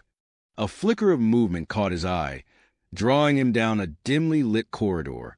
His instincts screamed caution, but curiosity propelled him forward. The passage ended at a heavily secured door. Frank's military training kicked in as he assessed the locking mechanism. To his surprise, the door slid open with a soft hiss. He stepped into a chamber bathed in a soft blue glow. Rows of cylindrical pods lined the walls, each containing a motionless Una's form. Frank moved closer, his breath fogging the transparent surface of the nearest pod. Inside, a small Una's child floated in suspended animation. Frank's heart raced as he realized the implications. This wasn't just about resources. It was about the survival of an entire species. A noise behind him made Frank spin, hand flying to his weapon. He found himself face to face with an Una security officer, whose expression shifted from surprise to suspicion. "You are not authorized to be here," the Unas growled through its translator. Frank raised his hand slowly. "I apologize. I got separated from my group and stumbled upon this area accidentally." The tension was broken by the sudden blaring of alarms. Red emergency lights bathed the corridor in an eerie glow. "What's happening?" Frank demanded. The Una's officer's multifaceted eyes widened in alarm. "Intruder alert in the command sector. We must secure this area immediately." Frank's mind raced. The human delegation, are they in danger? Before the Unas could respond, the ship rocked violently. The sound of weapons fire echoed through the corridors. "We're under attack," the Unas hissed. "Rogue elements within our own ranks." Frank's training took over. "We need to get to Dr. Petrova and the others. They could be in danger." The Unas hesitated, then nodded. "Follow me. We'll take a secure route to the command center." As they raced through the twisting corridors of the alien ship, Frank's mind whirled. The intelligence about a potential rogue operation had been correct, but the situation was unfolding faster than anyone could have anticipated. They rounded a corner and nearly collided with Dr. Petrova and a group of loyal Una's crew members. "Frank," Petrova exclaimed, relief evident in her voice. "We've lost contact with Earth. A faction led by Subcommander Vex is attempting to seize control of the ship. They plan to use us as hostages," one of the Unas added grimly, "to force a confrontation with your planet." Frank's eyes hardened. "We need to secure the ship's vital systems and protect the rest of the human delegation." Dr. Petrova nodded, her face set with drive. "The control room. If we can reach it, we might be able to lock out Vex and his followers." The group moved swiftly through the ship, the sounds of conflict growing louder. As they approached the control room, a burst of weapons fire sent them diving for cover. "Vex forces are trying to breach the control room," an Una's crew member shouted. Frank assessed the situation quickly. "We need a diversion. Dr. Petrova, can you and the Una's crew members make it to the control room if we draw their fire?" Petrova nodded, her eyes wide but resolute. "On my signal," Frank said, readying his weapon. He locked eyes with the Una's security officer who had accompanied him. "Ready." The alien nodded, raising its own formidable weapon. Frank took a deep breath, steeling himself for what was to come. The fate of two species now rested on their ability to regain control of the ship. As he prepared to launch their desperate plan, Frank couldn't help but wonder how events on Earth were unfolding, and what consequences their actions here would have for the fragile peace they had worked so hard to build. "Achieve." With a nod to the Una's security officer, Frank steeled himself and sprang into action. "Now!" Frank shouted, diving out from cover and unleashing a barrage of suppressing fire. The Una's officer followed suit, his alien weapon emitting a high-pitched whine as it discharged bursts of energy towards Vex forces. The sudden assault caught the rogue Unas off guard, creating the opening they needed. Dr. Petrova and the loyal Una's crew members seized the opportunity, sprinting towards the control room entrance. "Go! Go! Go!" Frank yelled, his voice barely audible over the cacophony of weapon fire. As Petrova's group reached the control room, Frank and the UNA's officer began a tactical retreat, leapfrogging back to cover each other. They barely made it inside before the heavy blast doors slammed shut, sealing them off from Vex's advancing troops. Inside the control room, chaos reigned. Holographic displays flickered with urgent warnings, and the air was thick with tension. Dr. Petrova immediately set to work with the UNA's scientists, her fingers flying over alien control interfaces. "We need to lock down critical systems," she called out, her voice tight with concentration. "If we can isolate key nodes, we might be able to cut off Vex's access." Frank nodded, moving to secure the perimeter. He could hear the sound of Vex's forces attempting to breach the door, the metal groaning under the assault. "How long can that door hold?" he asked the UNA's security officer. "Not long enough," came the grim reply. Suddenly, the ship lurched violently, nearly throwing them off their feet. Alarms blared as new warnings flashed across the screens. "They're trying to override our navigational controls," one of the UNA's crew members shouted. "We're changing course." Frank's mind raced. If Vex gained full control of the ship, the situation would become exponentially worse. He turned to Dr. Petrova, who was frantically working alongside the UNA scientists. "Doc, we need options," he urged. Petrova's eyes never left the alien console. "We're working on it. The ship systems are incredibly complex, but—" "Wait!" Her eyes widened. "I think we've found something." She gestured to a holographic display showing a schematic of the mothership. "Look here. If we can reroute power through these auxiliary conduits, we might be able to create localized force fields. We could seal off entire sections of the ship." The lead UNA's scientist nodded vigorously. Yes, and if we modulate the field harmonics, we could potentially disrupt their communications as well." Frank felt a glimmer of hope. "Do it," he ordered. As Petrova and the scientists worked feverishly, Frank's comm unit crackled to life. The voice of Commander Krell filled the control room, translated into stilted English. "Human delegation, do you read? This is Commander Krell." Frank snatched up the comm. "We read you, Commander. The situation here is critical. Vex and his forces are attempting to seize control of the ship." There was a moment of static before Krell's voice returned, heavy with concern. "Understood. I've made the decision to inform General Blackwood of the situation. We cannot hide this from your people." Frank's stomach tightened. He knew the risks of such transparency, but he also recognized the necessity. "Agreed, Commander. We'll do our best to hold out here." As if on cue, Dr. Petrova called out triumphantly. "We've done it. Initiating force field protocol now." The ship hummed with new energy as the force field sprang to life. On the holographic display, entire sections of the mothership began to glow, indicating the newly secured areas. "It's working," one of the UNA's crew members exclaimed. "Vex forces are being cut off from key systems." Frank allowed himself a small smile. They had bought themselves some time, but he knew the fight was a long way to go. He turned back to the comm unit, intending to update Commander Krell, when a new voice cut through the channel. "This is Captain Sarah Howard to all personnel. I am initiating Protocol Omega. Repeat, Protocol Omega is now in effect." Frank's eyebrows shot up. Protocol Omega was a contingency plan for worst-case scenarios involving joint human-UNA's operations. He hadn't expected it to be implemented so quickly. Before he could respond, the ship's external sensors lit up. A new fleet of ships was approaching, a mix of human and UNA's vessels moving in tight formation.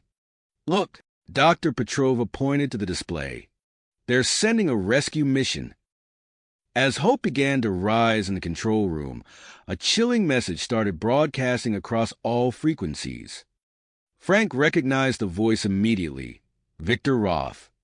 "Citizens of Earth," Roth's voice oozed with false concern, "I bring grave news. The UNAs have betrayed us. They've taken our delegation hostage, and are threatening to attack our planet. We must strike now before it's too late." Frank cursed under his breath. Roth's propaganda could undo everything they had worked for. He turned to Dr. Petrova, his face grim. "Doc, we need to counter this. Can we broadcast from here?" Petrova nodded, already moving to the communication array. "I think so.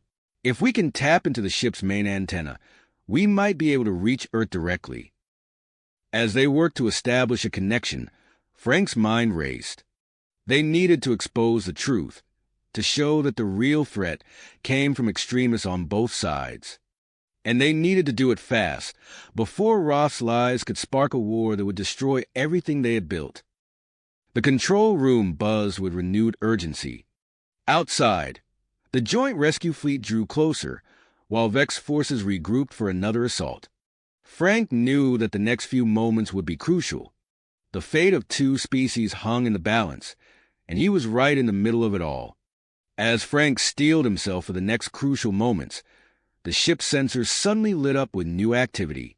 A flurry of small, fast-moving objects appeared on the holographic display, rapidly closing in on the mothership. "What are those?" Dr. Petrova asked, her eyes wide with a mix of hope and apprehension.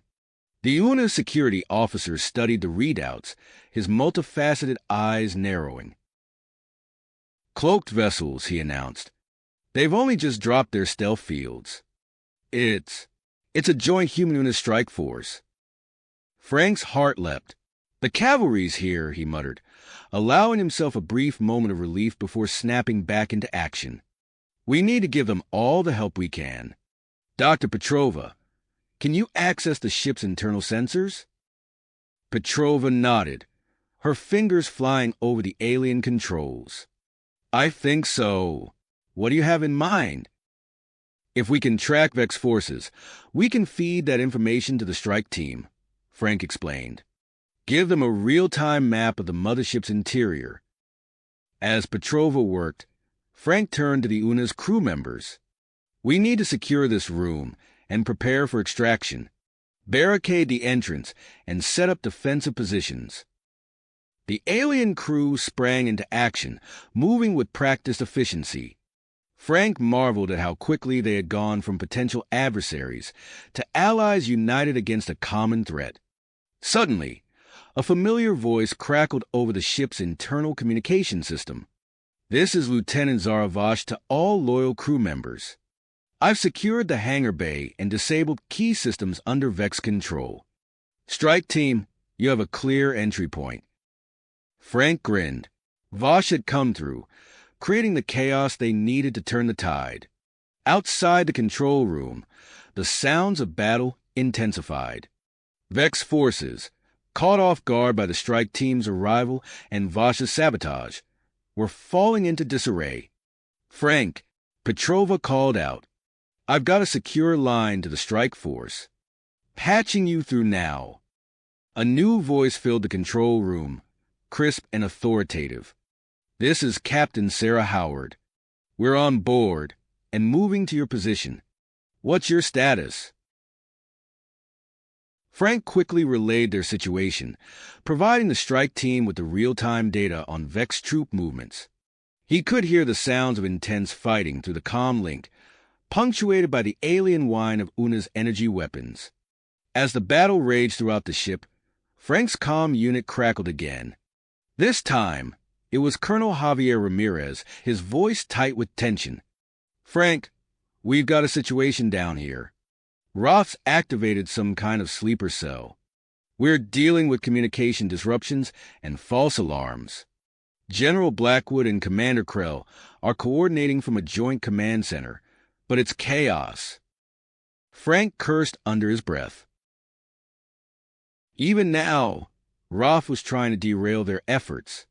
"Understood, Colonel. We'll hold out as long as we can up here." The minutes ticked by with agonizing slowness. Frank and the others in the control room listened to the approaching sounds of combat, unable to do more than wait, and provide what intelligence they could to the advancing strike team. Suddenly, the blast doors shuddered under a massive impact. Frank raised his weapon, ready for Vex's forces to make one final push. But when the doors finally gave way, it was Captain Howard who strode in, flanked by a mixed team of human and Una's soldiers. "Looks like you could use a ride," Howard said with a grim smile. As they prepared to evacuate, Dr. Petrova called out in excitement, "Wait! Look at this!" She pointed to a series of documents displayed on one of the holographic screens. "These are Vex's private files. He's been hoarding resources, planning to break away and form his own colony." Frank quickly scanned the information. "This changes everything. We need to get this data to command immediately." With the human delegation secured, Howard split her team. "Grok," she said, addressing a battle-scarred Una's warrior, "take your squad and push towards the auxiliary control room. That's where Vosh has Vex cornered." As they moved through the ship's corridors, Frank was struck by the efficiency of the joint human-Una's team. Despite their physiological differences, they moved as one unit, covering each other and communicating seamlessly. They passed through a large chamber that made Frank's breath catch in his throat. It was the room with the cryogenic pods he had discovered earlier. The human soldiers paused, their expressions a mix of awe and empathy as they gazed at the vulnerable Una's children floating in suspended animation. "My God," one of the soldiers whispered. "They're just like us." The moment was shattered by an urgent transmission from Grok's team. "Captain, Vex is threatening to overload the power core. If he succeeds, the explosion could damage Earth." Without hesitation, Howard ordered, "Grok, continue to the auxiliary control room. I'll take a team to the power core." Frank stepped forward. "I'm coming with you. I've worked with both human and Una's tech. I might be able to help." Howard nodded sharply. "Let's move." As they raced towards the power core, Frank's mind whirled with the possible consequences if they failed. The fate of two worlds hung in the balance, and time was running out. "Out!" Frank gritted his teeth, pushing his legs to move faster as they sprinted through the maze-like corridors of the Mothership. They reached the power core, just as Grok's team cornered Vex in the auxiliary control room. The sub-commander's voice crackled over the ship's intercom, filled with desperation and rage. "You've ruined everything," Vex shouted.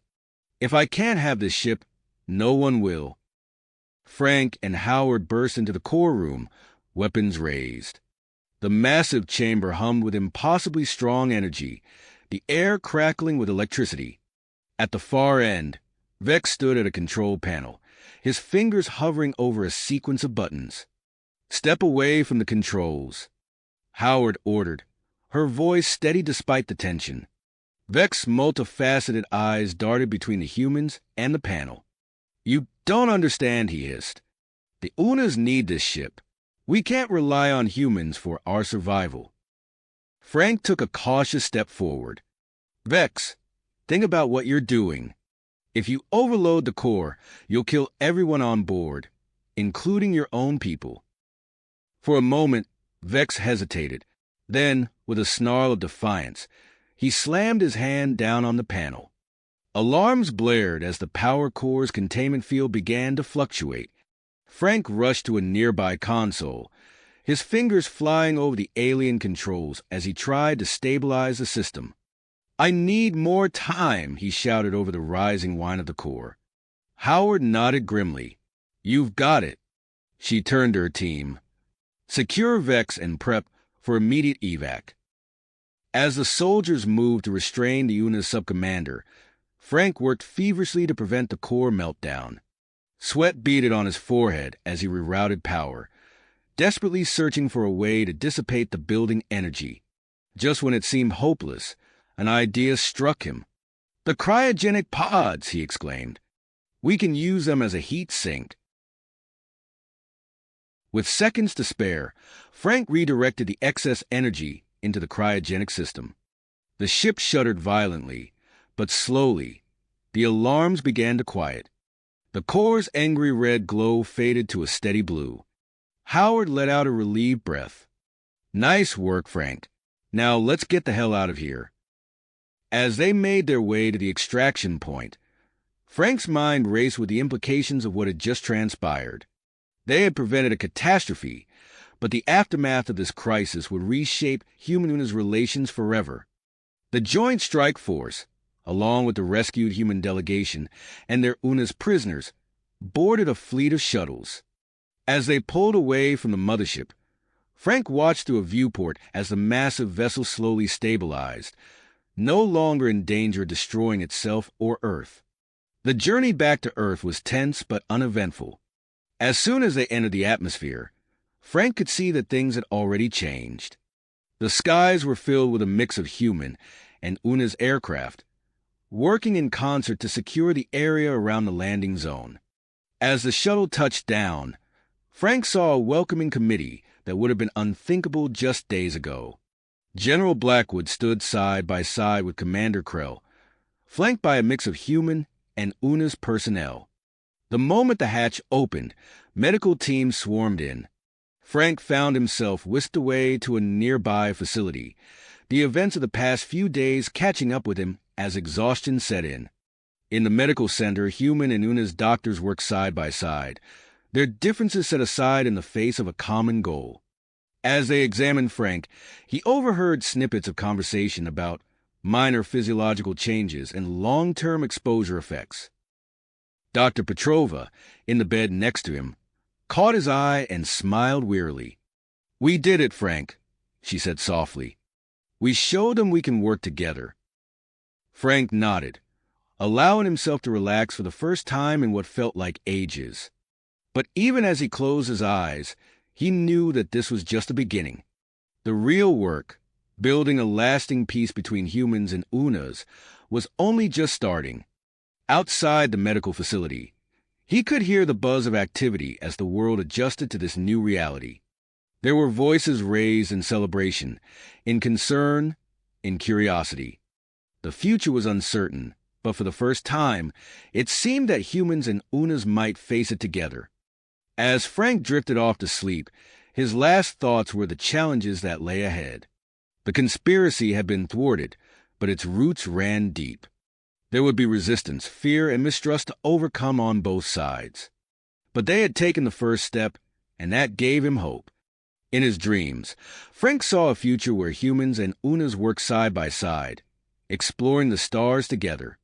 It was a future worth fighting for, and when he woke, he knew that's exactly what he would do.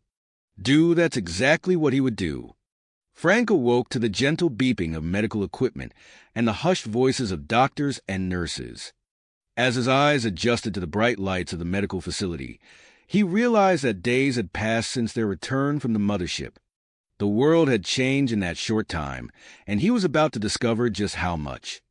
General Blackwood entered the room, his usual stern expression softened by a hint of pride. "Major Pearson," he said, emphasizing Frank's new rank.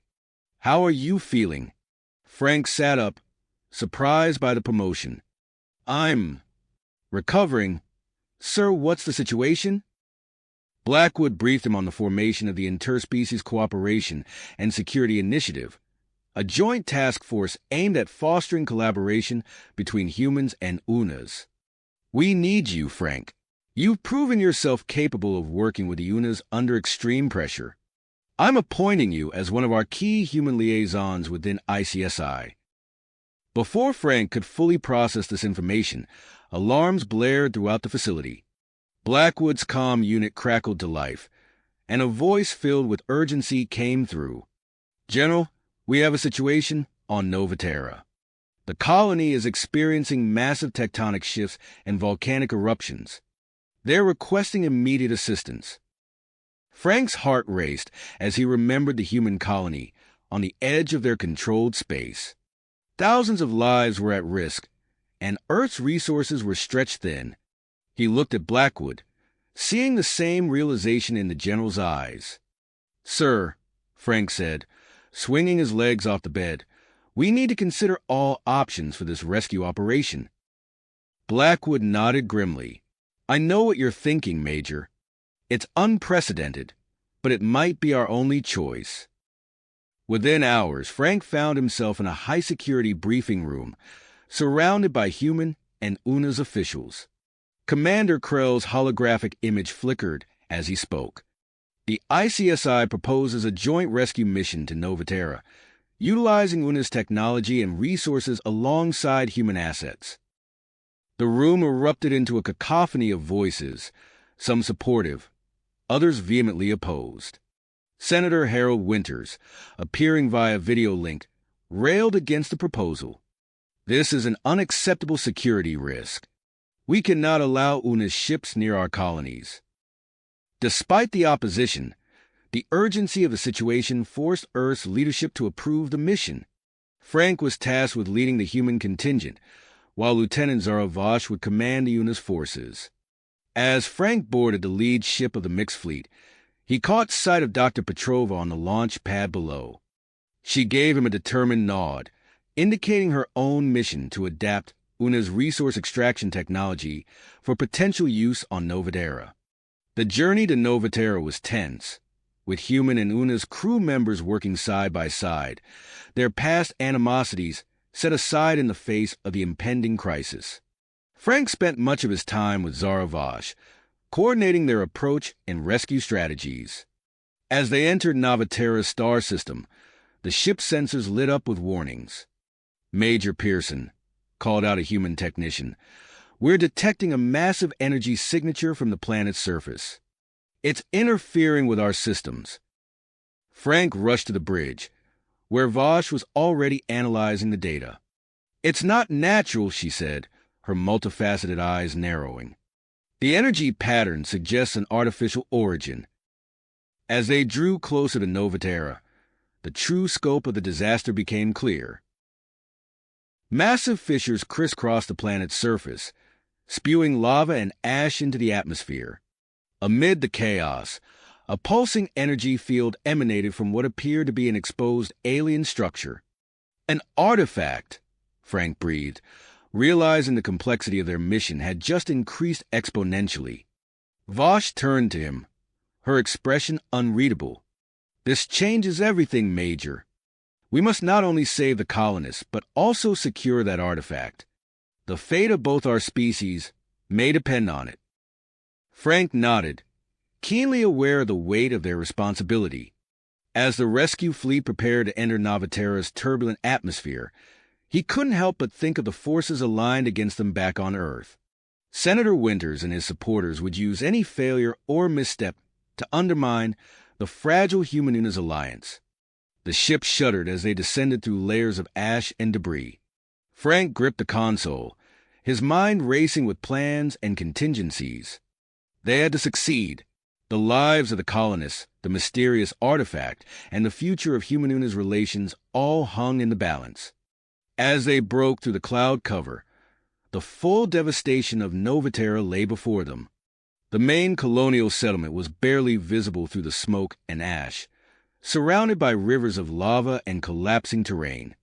The alien artifact loomed in the distance, its energy pulses visibly distorting the air around it. Frank turned to Vosh, drive etched on his face. Let's show them what our species can accomplish together. With that, the joint rescue team plunged into the chaos below, ready to face whatever challenges awaited them on the surface of the ravaged planet. The alien artifact loomed in the distance, its energy pulses visibly distorting the air around it. Frank turned to Vosh, commitment etched on his face. Let's show them what our species can accomplish together. As their ship descended through the turbulent atmosphere, the full impact of the crisis became apparent. The colony's main settlement was barely visible through the thick smoke and ash, surrounded by rivers of molten lava and collapsing terrain. Frank's stomach lurched as the ship bucked and shuddered, fighting against the intense electromagnetic interference emanating from the alien structure. Suddenly, all the ship's systems went dark. The engine sputtered and died, plunging them into free fall. Brace for impact, Frank shouted, gripping his seat as Vosh expertly guided the craft into a controlled glide, using manual backup systems. They hit the ground hard, skidding to a stop near the outskirts of the settlement. As the dust settled, Frank surveyed the chaos around them. The colonial buildings shook with each seismic tremor, and the sky was lit by an eerie, pulsating glow from the distant artifact. "Our comms are down," Vosh reported, her multifaceted eyes scanning the dead control panels. "The artifact's energy signature is disrupting all our technology." Frank's mind raced, assessing their options. He spotted a supply crate that had broken open during their rough landing, spilling its contents across the floor. Among the scattered equipment, he saw a set of signal flags and a handheld light beacon. "We'll have to go old school," he said, grabbing the flags and beacon. "Vosh, can your people use their enhanced senses to help coordinate without tech?" The UNA's lieutenant nodded, her antennae twitching. "We can detect subtle changes in air pressure and temperature. It's not perfect, but it should help us maintain some level of coordination." As they exited the ship, the full force of Nova Terra's deteriorating conditions hit them. The air was thick with ash and sulfur, making breathing difficult. The ground beneath their feet trembled constantly, and in the distance, they could hear the ominous rumble of approaching lava flows. Frank quickly organized the human and UNA's rescue teams, using the flags to signal basic commands and directions. Vosh's team spread out, their heightened senses allowing them to navigate the treacherous terrain and locate survivors amid the chaos. They worked tirelessly, evacuating colonists from crumbling buildings and guiding them to the relative safety of the landing zones. Frank found himself carrying a young child through a collapsing corridor, the floor giving way beneath his feet with each step. He emerged from the dust cloud to see Vosh using her incredible strength to lift a fallen beam, freeing a trapped group of elderly colonists. As they regrouped near the evacuation point, a deafening crack split the air. Frank looked up to see the colony's protective force field flickering and failing under the strain of the constant seismic activity. "We need to prioritize," he shouted over the din, waving his flags to gather the team leaders. "Focus on the most vulnerable, children, elderly, and injured first." Vosh nodded in agreement, her voice carrying a note of urgency. "We'll split into teams. Frank, you take the east sector. I'll handle the west. We'll meet back here in 30 minutes. As they prepared to move out, a new sound cut through the chaos, a primordial roar that sent chills down Frank's spine. He turned to see a massive, reptilian creature emerge from the smoke-filled wilderness, its eyes glowing with an unnatural light. "The artifact," Vosh hissed, her posture tensing. "It's affecting the local wildlife." Frank raised his light beacon, signaling the teams to regroup. "New plan," he announced, his voice steady despite the growing dread in his gut. "We need to establish a defensive perimeter while we continue the evacuation. Vosh, can your team handle crowd control while we deal with these things?" The UNA's lieutenant bared her teeth in a fierce grin. "Consider it done, Major." As they moved to implement their new strategy, Frank couldn't help but wonder about the situation back on Earth. With communications down, they were cut off from any support or information. He could only hope that General Blackwood and Commander Krell were managing to keep things under control. A loud crash from nearby snapped Frank back to the present. He raised his weapon, facing the approaching creature. As he stood side by side with Vosh, human and UNA's united against this new threat, Frank knew that their actions here on Nova Terra would shape the future of interspecies relations for years to come. The beast charged, its massive form silhouetted against the pulsing light of the alien artifact. Frank took a deep breath, steadying his aim. Whatever challenges lay ahead, they would face them together. Together, whatever challenges lay ahead, they would face them as one. The creature lunged forward, its massive jaws snapping at the air. Frank and Vosh rolled in opposite directions, narrowly avoiding the beast's razor-sharp claws. As they regrouped, Frank caught sight of a familiar figure sprinting towards them through the chaos. "Major Pearson," Sergeant Mike Donovan called out, his voice barely audible over the roar of the creature and the rumble of the earth. "We've got company."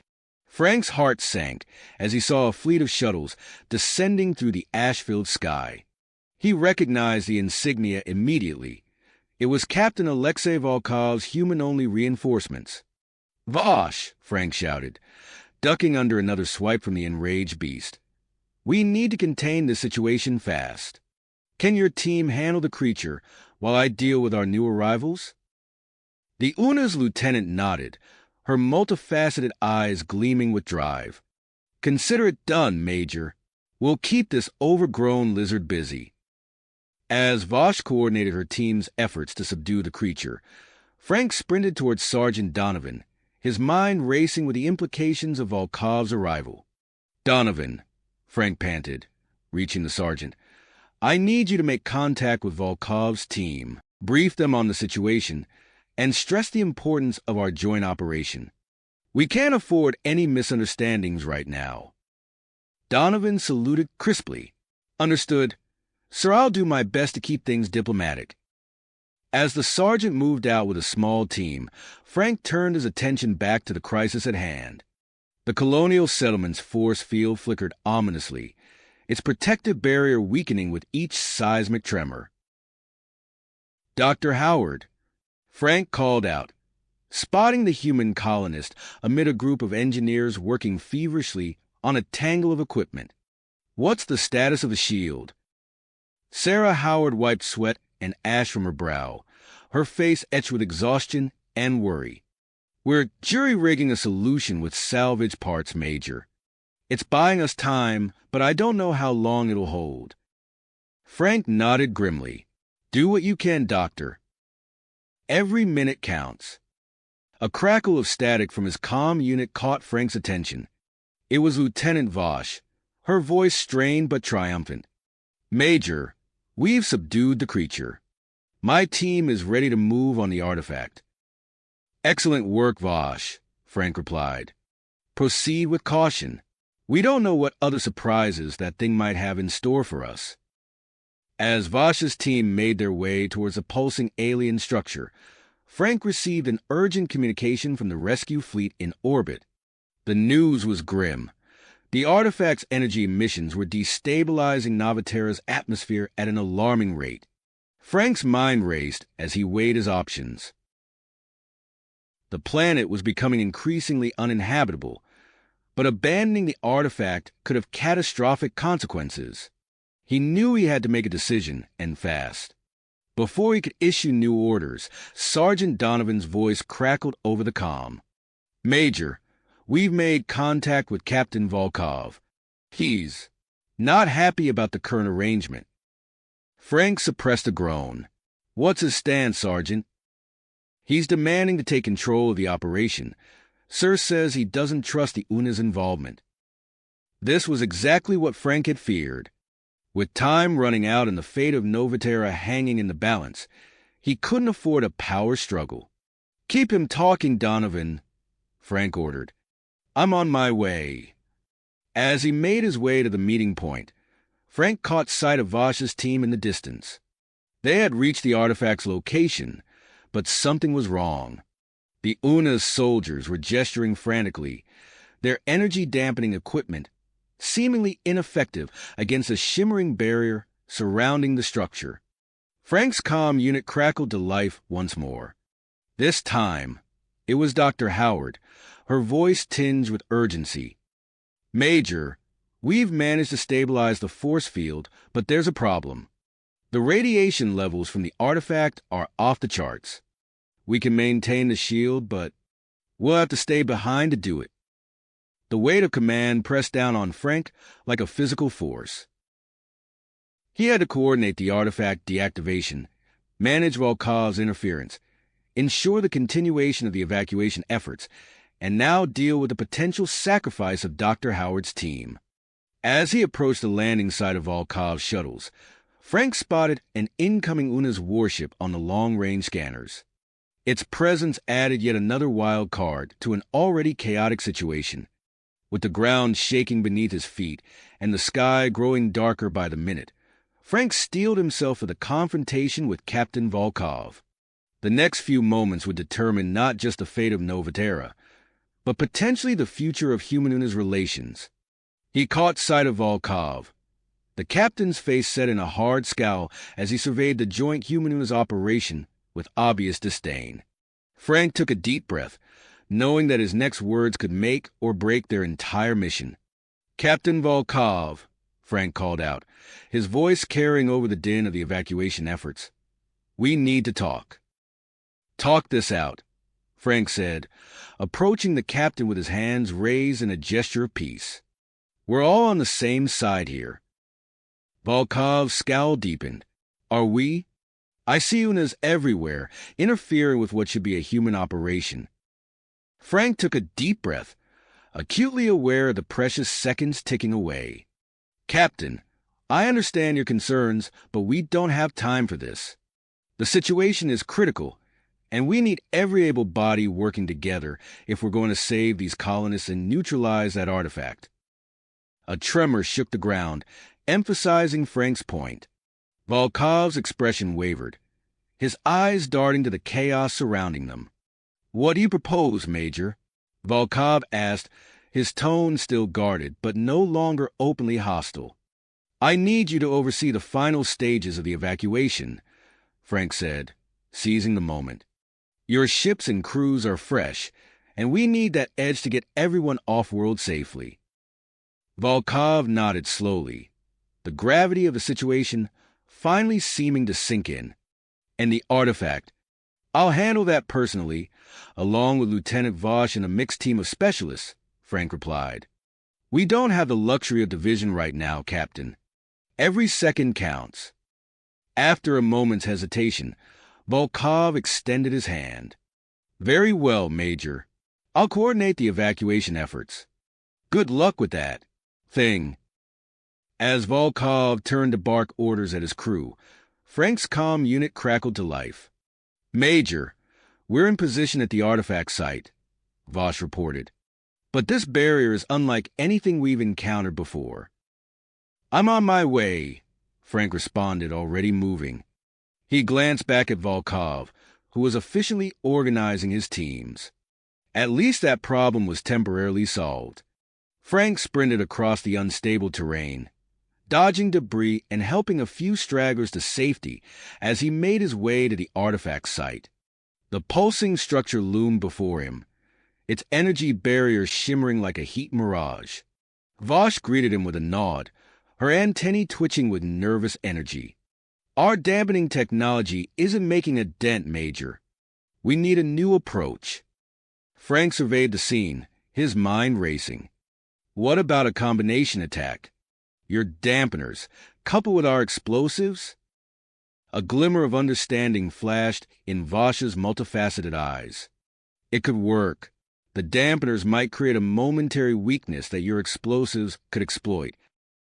They quickly assembled their makeshift plan, positioning Una's energy dampeners around a small section of the barrier, while human demolitions experts rigged a series of precisely calculated charges. "Everyone clear," Frank shouted as the final preparations were made. "Vosh, on your mark." The Una's lieutenant activated the dampeners, which hummed to life. For a heart-stopping moment, nothing seemed to happen. Then, almost imperceptibly, the barrier began to flicker. "Now!" Frank commanded. The explosives detonated in a carefully orchestrated sequence. A blinding flash of light erupted, and when it faded, a small breach gaped in the once impenetrable barrier. "Move, move, move," Frank urged, leading the charge through the opening. Vosh and their mixed team of specialists followed close behind, the barrier already beginning to close behind them. As they entered the artifact's interior, Frank's comm unit suddenly burst with static. A gruff voice cut through the interference. "This is Admiral Cross of the UNS Peacekeeper. All operations on Nova Terra are to cease immediately." Frank exchanged a worried glance with Vosh. The arrival of an Una's warship complicated an already precarious situation. "We can't stop now," Vosh said, her voice firm. "We're too close." Frank nodded in agreement. Let's hope General Blackwood can buy us some time. They pressed deeper into the artifact.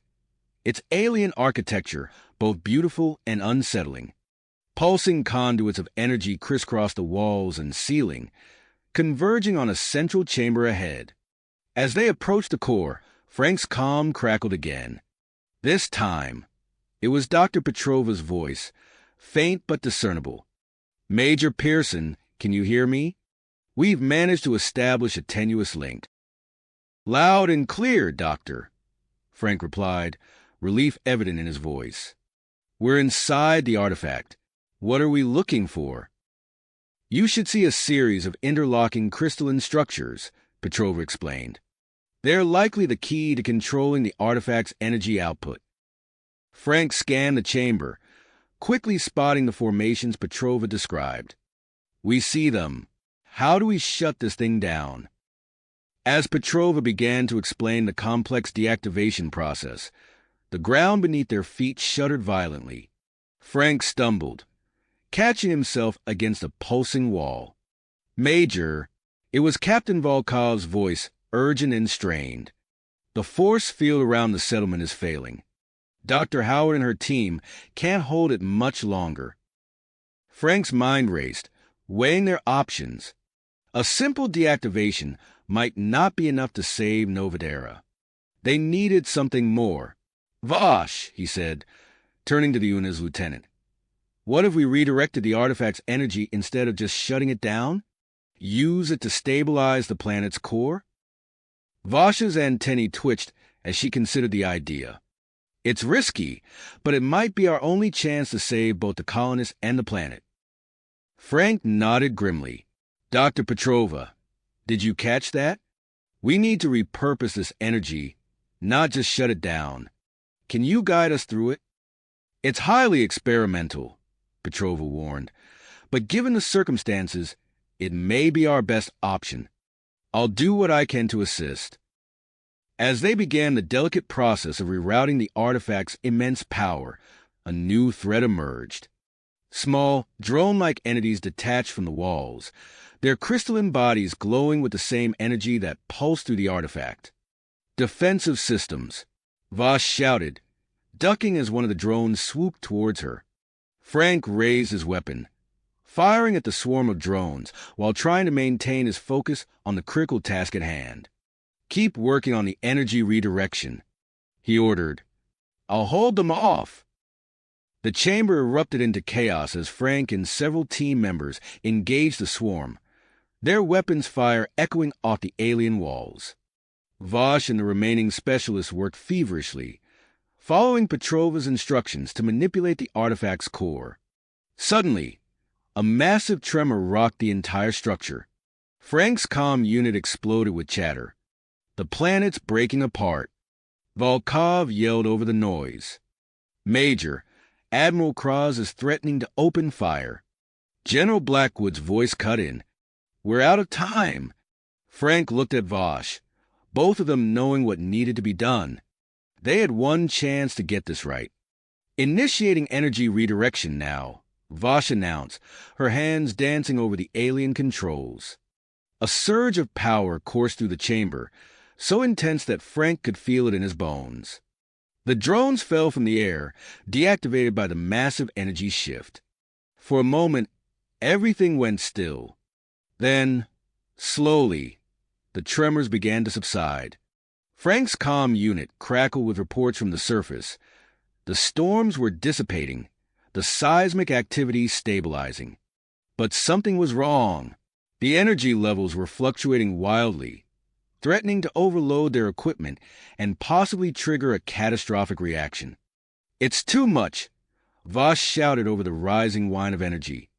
The system can't handle the load. Frank saw only one option. Without hesitation, he sprinted towards the main control interface. Major, what are you doing?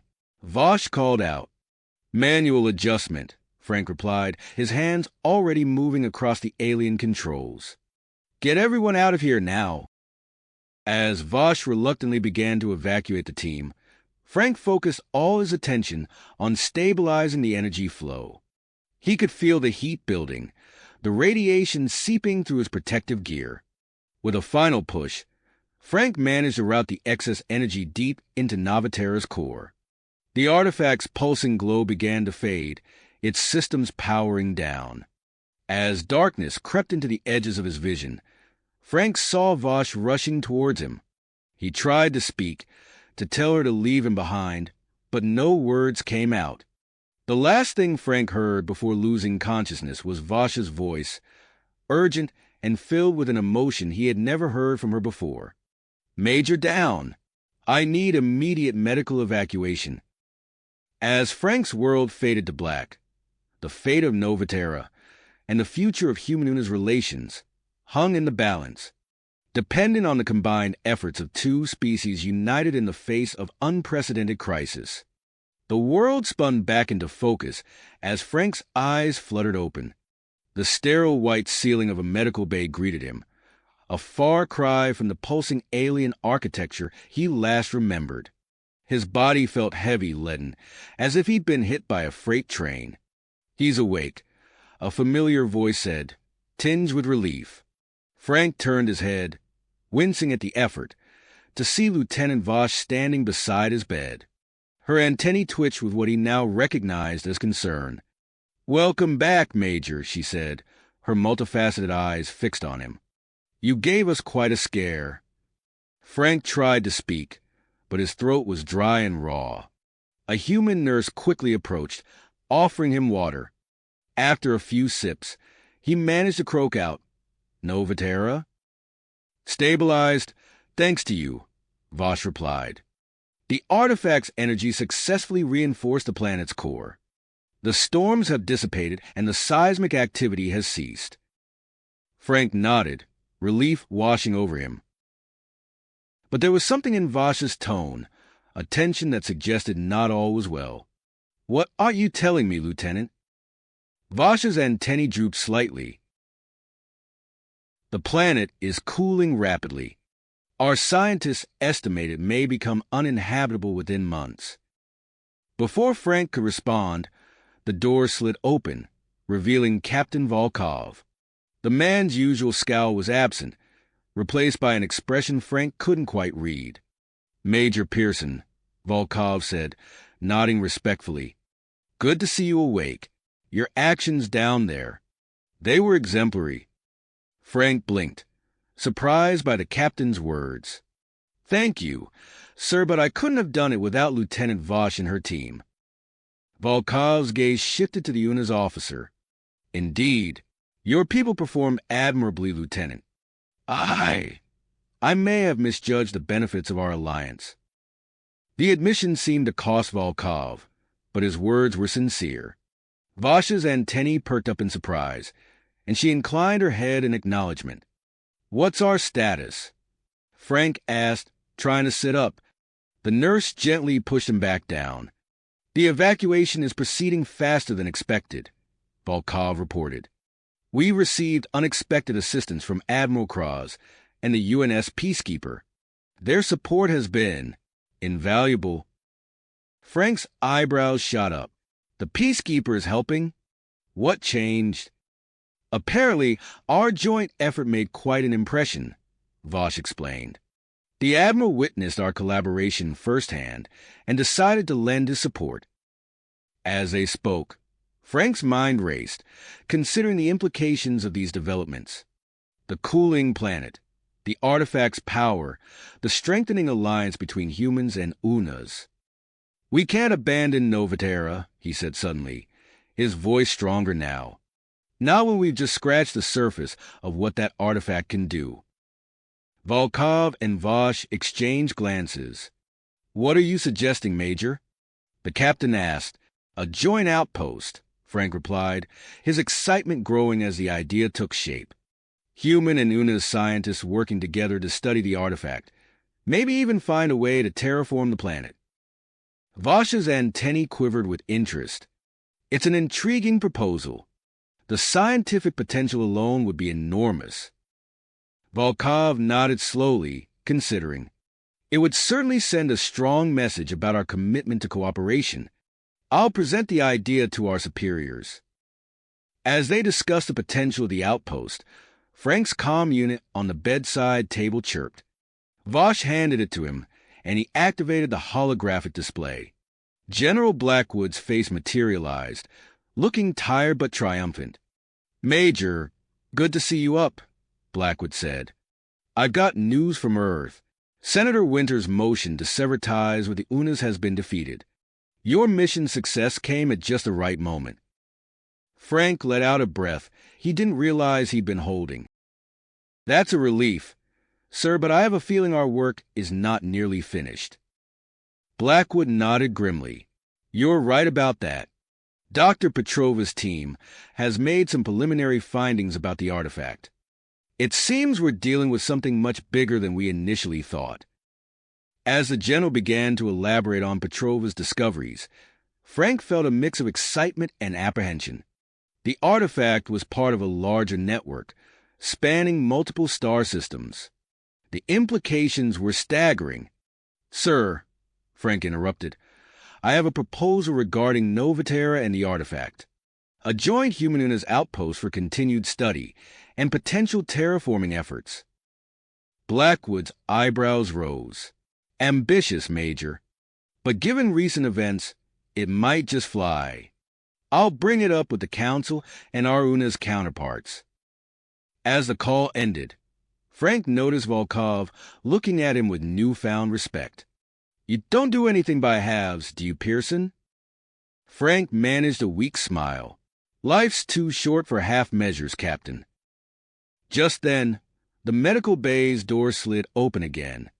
A figure Frank didn't recognize stepped in, their features obscured by a hooded cloak. The newcomer's presence seemed to command attention, and even Vosh's antennae went still. "Major Frank Pearson," the stranger said, their voice carrying an air of ancient wisdom. "I am known as the Architect. We have much to discuss about the artifact, and the challenges that lie ahead." Frank exchanged glances with Vosh and Volkov, sensing that their adventure was not nearly finished. Whatever came next, he knew that humans and UNAs would face it together. Frank's eyes widened as he took in the mysterious figure before him. The Architect's presence seemed to fill the room, overshadowing even the lingering tension from their recent ordeal. "The artifact is merely the beginning," the Architect continued, their voice carrying an otherworldly resonance. "Your actions have set in motion events that will reshape the galaxy." Before Frank could respond, a sharp pain lanced through his head. He winced, the room spinning momentarily. "Major, you need rest," Vosh insisted, her antennae twitching with concern. The Architect nodded. "We will speak again when you are stronger. There is much to prepare." As the enigmatic figure departed, Frank's mind raced with possibilities. Despite his weakened state, he knew they couldn't afford to waste time.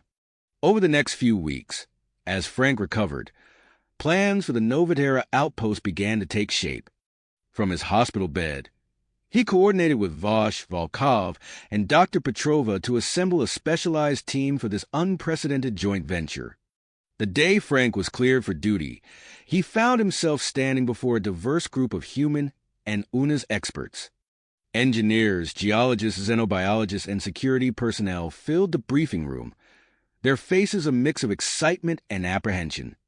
"Welcome to Unity Station," Frank began, gesturing to the holographic display of their new base. "This facility represents more than just a scientific outpost. It's a symbol of what we can achieve together." As Frank outlined their mission objectives, he couldn't help but feel a surge of pride. The team's formation marked a significant milestone in human-UNAS cooperation, bringing together the best minds from both species to study the alien artifact and explore the possibility of terraforming Nova Terra. Weeks passed in a flurry of activity. The joint team established a temporary base camp on Nova Terra's surface, utilizing prefabricated structures designed to withstand the planet's harsh conditions. Frank watched with satisfaction as human and UNA's engineers worked side by side, their different approaches to problem-solving yielding innovative solutions. Unity Station took shape rapidly, a testament to the combined ingenuity of two species. The facility incorporated both human and UNA's technologies, resulting in a structure unlike anything seen before. Its sleek lines and advanced systems stood in stark contrast to the rugged landscape of Nova Terra.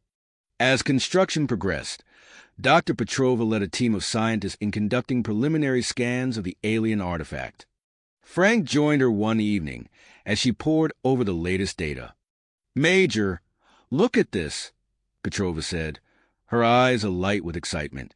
She pointed to a complex network of lines on her screen. These energy conduits extend far beyond the visible structure. There's an entire underground complex we haven't even begun to explore. Frank leaned in, studying the image. "How deep does it go?" "We're not sure yet," Petrova admitted, "but we're preparing to begin excavation efforts. The UNAs have provided us with some remarkable drilling equipment." As Petrova continued her explanation, Frank's comm unit buzzed. It was Lieutenant Vosh. "Major, we have a situation." Vosh's voice crackled through the speaker. "You need to see this." Frank hurried to the security center, where he found Vosh and her team huddled around a series of monitors. The screen showed thermal images of large, unfamiliar creatures moving across Nova Terra's surface. "We've detected multiple groups of these life forms," Vosh explained, her antennae twitching with agitation. "They appear to be predatory, and they're heading towards the outpost." Frank studied the images, his mind racing. "Have you encountered anything like this before?" Vosh shook her head. "No, but they seem well adapted to Nova Terra's changing environment. We need to act quickly." Without hesitation, Frank gave the order to implement their joint human security protocols. He watched with pride as Vosh led the integrated security force, their training evident in their coordinated movements. The next few hours were tense as the team repelled several attacks from the unknown creatures. Human and UNA's tactics blended seamlessly, each species' strengths complementing the others. When the dust settled, the outpost remained secure, and Frank knew they had passed a crucial test. As the immediate threat subsided, Frank received a priority communication from Earth. General Blackwood's holographic image appeared, his expression grim. "Major, we've got a situation back home," Blackwood began. "Senator Winters is stirring up trouble again. He's shifted his focus to economic arguments, claiming UNA's technology will displace human workers. We're seeing protests and strikes in several industries." Frank frowned, recognizing the potential threat to their mission. "What's being done to counter this, sir?" "The ICSI has launched a public outreach program," Blackwood replied. "Cultural exchange events showcasing UNA's art and cuisine. It's helping, but we need more positive news from Nova Terra." As Frank considered this new challenge, an alert sounded from the excavation site. Dr. Petrova's voice came over the comm, breathless with excitement. "Major, we've made a breakthrough. We've uncovered a vast underground chamber. It looks like a control center for the entire artifact network." Frank's pulse quickened. This could be the positive development they needed. As he prepared to join Petrova's team, he knew that their work on Nova Terra was nowhere near the end. The mysteries of the artifact were only beginning to unfold, and with them, the true test of human-UNA's cooperation lay ahead. The mysteries of the artifact were only beginning to unfold, and with them, the true test of human-UNA's cooperation lay before them. In the weeks that followed, Unity Station buzzed with activity as Frank and his team compiled their findings and prepared a comprehensive report for the Joint Human-UNA's Council. The presentation was a resounding success, with council members from both species recognizing the immense potential of their discoveries. "Based on your findings," announced the Human Council representative, her voice carrying across the chamber, "we hereby authorize the formation of multiple joint exploration teams. Each will be tasked with investigating a different artifact site across the galaxy." Frank felt a surge of pride as he glanced at his team. Their hard work had paid off, opening new avenues for interstellar cooperation and scientific advancement. Major Pearson, the UNA's representative, added, his antennae twitching with what Frank had come to recognize as excitement. Given your experience and leadership during the Nova Terra mission, you are hereby appointed as the overall coordinator for these expeditions. Frank nodded, accepting the responsibility. Thank you, council members. I won't let you down. As the meeting concluded, Frank found himself face-to-face with Lieutenant Zara Vosh. Her exoskeleton gleamed under the chamber's lights, a testament to the rigorous preparation she'd been undertaking. Congratulations, Major, Vosh said, her mandibles clicking softly. I hear I'm to lead the first exploration team. Frank smiled. That's right. There's no one I'd trust more for this mission, Zara. Your experience with the Nova Terra artifact and your skills in joint operations make you the perfect choice. As they discussed the details of the upcoming expeditions, a new face approached them. The man extended his hand, his eyes alight with intellectual curiosity. Major Pearson, Lieutenant Vosh, he said, I'm Dr. Marcus Howard, xenoarchaeologist. I've just been assigned to the Nova Terra outpost team. Frank shook the doctor's hand, noting the excitement in his voice. Welcome aboard, Dr. Howard. I understand your expertise in deciphering alien languages and artifacts will be crucial to our mission. Dr. Howard nodded eagerly. I've been studying the preliminary data from the Nova Terra artifact. The implications are staggering. I can't wait to get my hands on the real thing. As they continued their conversation, Frank's comm unit buzzed. It was General Blackwood, his expression a mix of concern and persistence. Major, we've got a situation, Blackwood said without preamble. The ICSI is facing significant challenges in assembling resources for these expeditions. We're initiating a joint human-UNA shipbuilding program to construct vessels capable of long-range space travel. Frank listened intently as Blackwood outlined the plans for a new class of starship dubbed the Harmony-class Explorer. These vessels would incorporate the best of both human and UNA's technologies, a true testament to their growing alliance. However, the general's next words cast a shadow over their progress. Senator Winters is intensifying his opposition. He's formed a group called the Purity Coalition, and they're actively working to sabotage our efforts.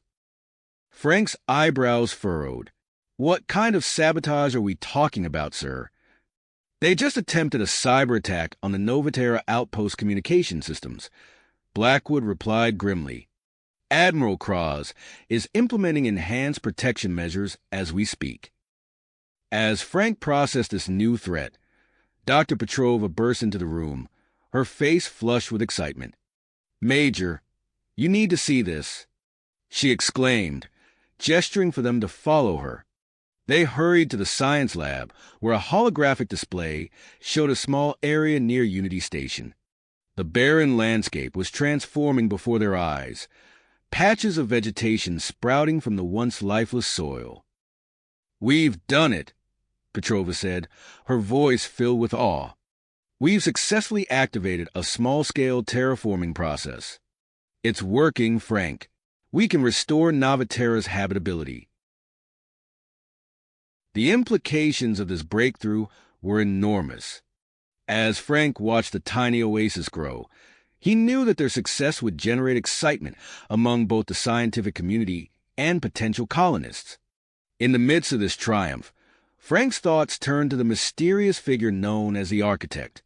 As if summoned by his musings, his comm unit chimed with an encrypted message. Major Pearson, the Architect's voice resonated through the device. I have information of utmost importance. There is a location not included in the original star map, a site that may hold great danger. You must investigate it personally. Frank frowned, torn between his duties as mission coordinator and the cryptic warning. After a moment's consideration, he made his decision. Captain Volkov, he called, spotting the officer nearby. I need you to lead a covert mission. We're going to investigate some unmarked coordinates. As Volkov nodded his assent, Frank turned to see the newly christened HSS Odyssey through the observation window. The sleek vessel represented the pinnacle of humanist engineering, a symbol of their collaborative future. Lieutenant Vosh approached, her antennae twitching with anticipation. "The Odyssey is ready for her maiden voyage, Major. My team is prepared to depart for the first mapped artifact site." Just then, an alarm blared through the station. Dr. Howard rushed to a nearby console, his fingers flying over the controls. "Major," he called out, his voice tense. "Long-range sensors are detecting unusual energy fluctuations at the Odyssey's intended destination. The artifact there, it may be unstable or already partially activated." Frank's mind raced as he processed this new development. Dr. Petrova, analyzing the data over Howard's shoulder, turned to him with wide eyes. "Frank," she said, her voice barely above a whisper, "I think the activation of the Nova Terra artifact may have triggered a chain reaction throughout the network. We're racing against time to understand and stabilize the entire system." As the gravity of the situation settled over them, Frank knew that their next moves would be crucial. The HSS Odyssey prepared for launch, carrying Lieutenant Vosh and her team towards the unknown. Captain Volkov's covert team readied themselves for their secret mission to investigate the architect's coordinates. Frank turned to his team, his voice steady despite the weight of responsibility on his shoulders. "Dr. Petrova, Dr. Howard, I need you to implement a galaxy-wide monitoring system. Track energy fluctuations across all known and suspected artifact locations." As his orders were carried out, Frank watched the HSS Odyssey break free from its docking clamps, embarking on its maiden voyage. Simultaneously, Volkov's smaller vessel slipped away from the station, cloaked in secrecy. Standing at the heart of Unity Station, Frank felt the threads of their future pulling in multiple directions. The artifacts, the Purity Coalition, the Architect's Warning, each pose its own challenges and potential dangers. As the coordinator of this vast, interstellar endeavor, he knew that the coming days would test the limits of humanist cooperation and push the boundaries of their understanding of the universe. With a deep breath, Frank turned back to the command center, ready to face whatever the galaxy had in store for them. As Frank turned his attention back to the command center, the first reports from the HSS Odyssey began to stream in. Lieutenant Zara Vosh's voice crackled through the comm system, her usually calm demeanor tinged with tension. "Unity Station, this is the Odyssey. We've encountered an unexpected obstacle en route to the artifact site." Frank leaned forward, his brow furrowing. "Go ahead, Lieutenant. What's the situation?" "Our long-range sensors have detected a massive debris field directly in our path," Vosh reported. "It appears to be wreckage from an ancient space battle. The field is dense and unpredictable. We're slowing our approach to navigate safely." Frank exchanged glances with Dr. Petrova, who had paused her work to listen. "Understood, Odyssey. Proceed with caution. Keep us updated on your progress." As Vosh acknowledged the order, another alert pinged on Frank's console. It was a status update from Captain Volkov's covert team. Frank's eyes widened as he read the report. "Volkov's team has reached the coordinates provided by the Architect," he announced to the command center staff. "They're beginning their descent to an uncharted planet." Before Frank could process this information, alarms blared throughout Unity Station. Dr. Howard rushed to a nearby terminal, his fingers flying over the holographic interface. "Major," he called out, his voice tight with urgency, "the galaxy-wide monitoring system is picking up alarming data. Energy fluctuations at various artifact sites are intensifying rapidly." Frank strode over to Howard Station, studying the cascading patterns of energy spikes across the galactic map. "Dr. Petrova," he said, turning to the scientist, "we need to accelerate our research on the Nova Terra artifact. If these fluctuations continue to escalate, we could be facing a network-wide activation." Petrova nodded grimly. I'll reassign personnel and resources immediately. We'll focus on unlocking the terraforming capabilities. It might give us insight into controlling the network. As the station buzzed with renewed activity, Frank's comm unit chirped. It was Admiral Cross, his mandibles clicking with agitation. Major Pearson, we have a situation on Earth, the UNA's officer reported. The Purity Coalition has escalated their activities. They've attempted to sabotage one of our shipyards. Frank's expression resolute. Casualties? Negative, Cross replied. A joint human-UNA security team thwarted the attack. But this marks a significant escalation in their tactics. Understood, Admiral. Keep me informed of any further developments, Frank said, his mind already racing with the implications. As he ended the call, Dr. Howard let out an excited exclamation. Major, I've made a breakthrough in deciphering the artifact's language. Frank hurried over to the xenoarchaeologist's workstation. What have you found, Doctor? Howard pointed to a recurring symbol on his screen. This glyph appears throughout the artifact's data core. Based on context and frequency, I believe it represents some kind of fail-safe mechanism within the network. Frank's eyes narrowed as he studied the symbol. A fail-safe? That could be crucial if we need to prevent a chain reaction across the galaxy. Keep working on this, Dr. Howard. Priority 1. Suddenly, the comm system crackled to life again. It was Lieutenant Vosh, her voice filled with a mix of awe and trepidation. Unity Station, this is the Odyssey. We've made a discovery within the debris field. There's an intact alien vessel of unknown origin. Permission to investigate? Frank hesitated for a moment, weighing the potential risks against the valuable intelligence they might gain. Permission granted, Lieutenant, but proceed with extreme caution. We don't know what you might find aboard that ship. As Vosh acknowledged the order, another alert flashed on Frank's console. His heart sank as he read the message.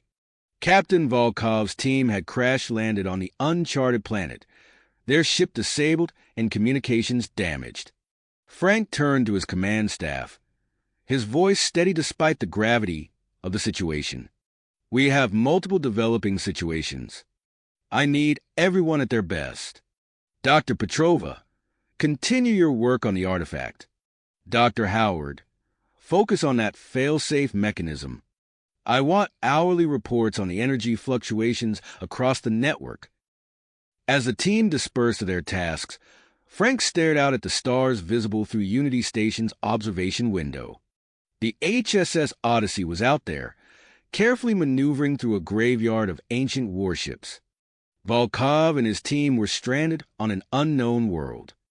And all across the galaxy, a network of inscrutable alien technology was stirring to life. Frank took a deep breath, steadying himself for the challenges ahead. He knew that every decision he made in the coming hours could have far-reaching consequences for both humanity and the UNAs. As he turned back to the command center, ready to face whatever the universe had in store, he couldn't shake the feeling that they were standing on the precipice of something monumental. The next alert that flashed across his screen only confirmed his suspicions. It was a fragmented transmission from Captain Volkov's team, barely decipherable through the static. But the coordinates it contained were clear enough, a location deep within the uncharted planet's underground complex. Frank's mind raced as he considered his options. The artifact network's increasing activity demanded his full attention, but he couldn't abandon Volkov and his team to an unknown fate. As he pondered his next move, the weight of command settled heavily on his shoulders. The fate of the mission and perhaps the entire galaxy hung in the balance. Frank's decision crystallized in an instant. He couldn't abandon Volkov's team, but neither could he ignore the escalating crisis with the artifact network. He tapped his comm unit, his voice steady and authoritative. This is Major Pearson. I need Colonel Jack Harper and Lieutenant Kira to report to the command center immediately. Within minutes, The seasoned human Special Forces operative and the skilled UNA's navigator stood before him, their postures rigid with anticipation. "We have a situation," Frank began, gesturing to the holographic display. "Captain Volkov's team is stranded on an uncharted planet. I'm tasking you both with leading a rescue mission." Colonel Harper's eyes narrowed as he studied the fragmented transmission data. "What are we up against, sir?" "Unknown," Frank replied, "but we're not taking any chances. You'll be piloting the HSS Shadow, our new stealth vessel.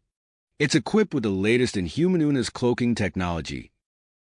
Lieutenant Kira's antennae twitched with interest. "The Shadow? I've heard whispers about its capabilities. It'll give us a significant advantage in hostile territory."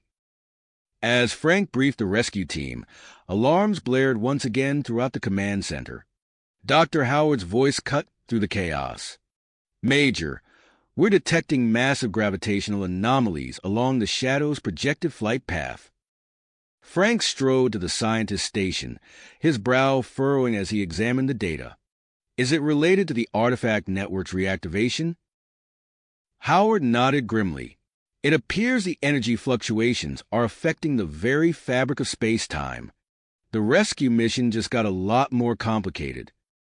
Frank turned back to Harper and Kira. "You heard the doctor.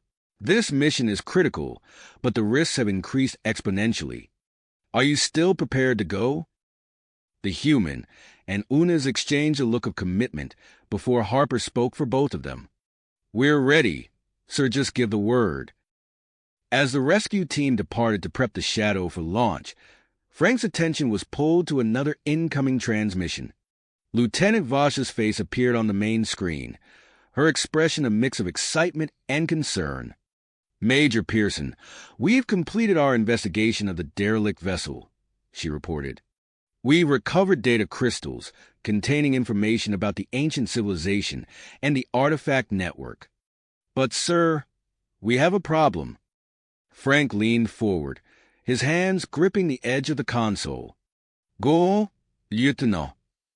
"The energy surge from the nearby artifact has caused a malfunction in our shuttle's propulsion system. We're stranded in space, unable to return to the Odyssey."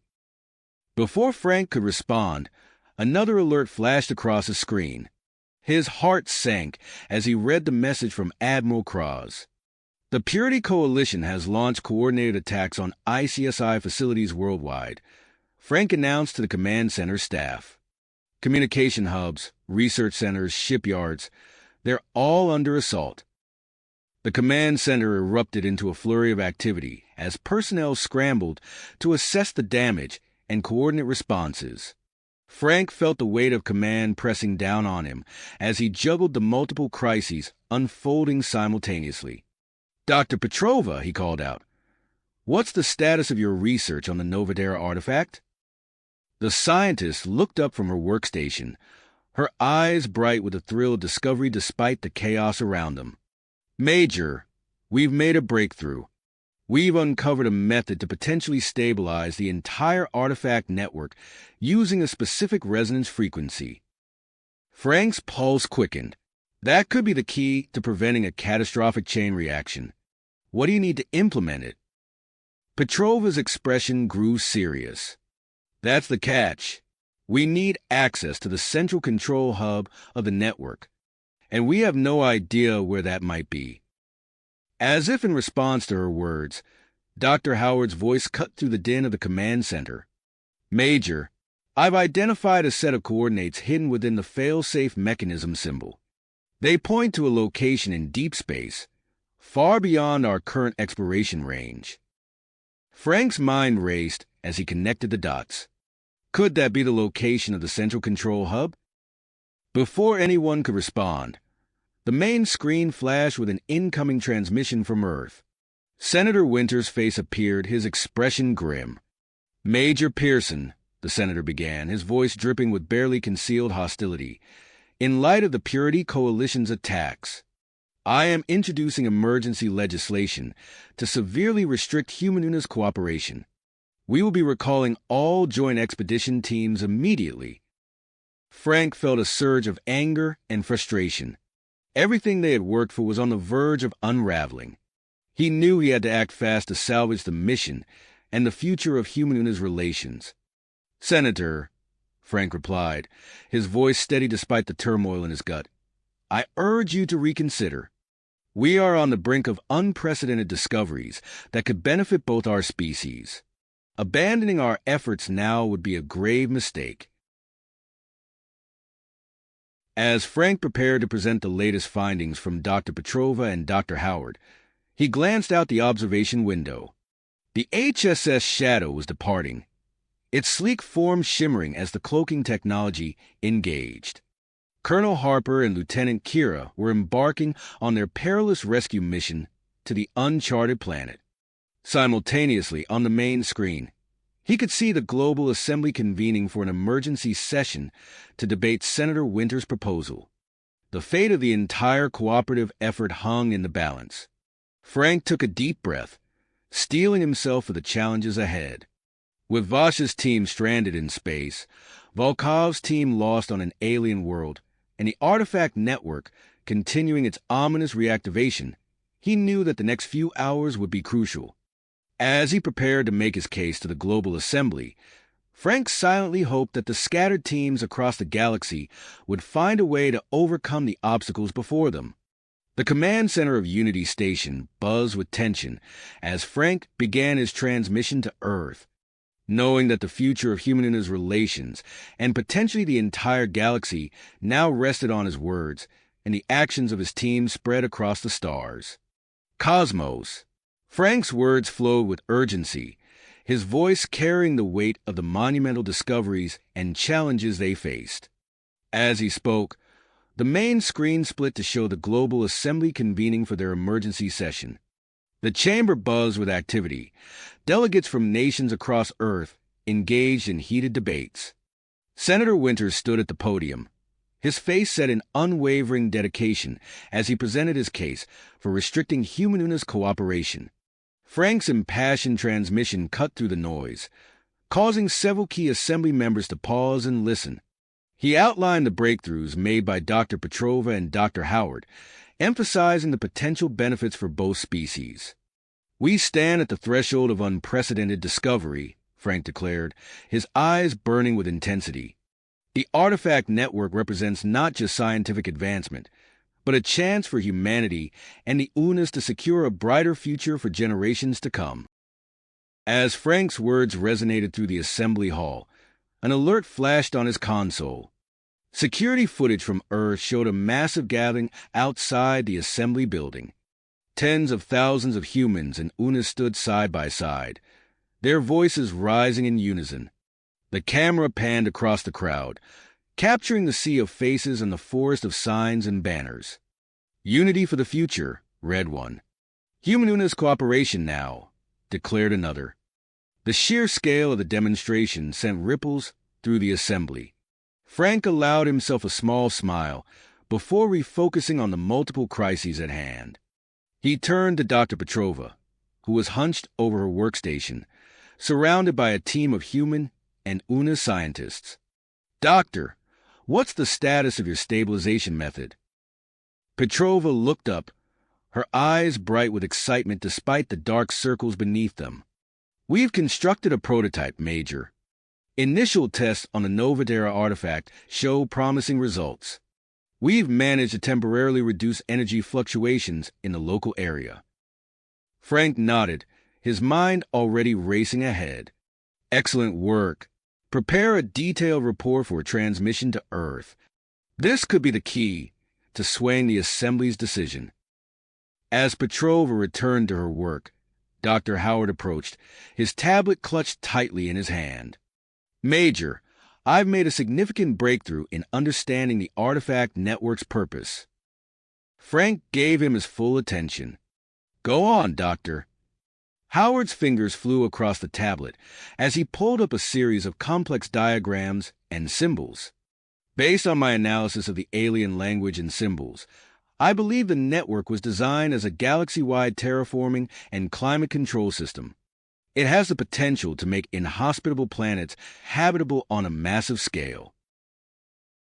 Frank's eyes widened as the implications sank in. This discovery could change everything. He quickly made a decision. We need to investigate further. Prepare a long-range probe immediately. Equip it with both human and UNA's sensor technology. We're going to explore those coordinates hidden in the fail-safe mechanism. As the command center burst into action, Frank's attention was drawn back to the main screen. Senator Winters was making his final push, his voice filled with warning. We cannot ignore the potential dangers of continued integration with an alien species, Winters declared, gesturing dramatically. I have here classified documents showing physiological changes in humans exposed to UNA's environments. Are we willing to risk the very essence of our humanity?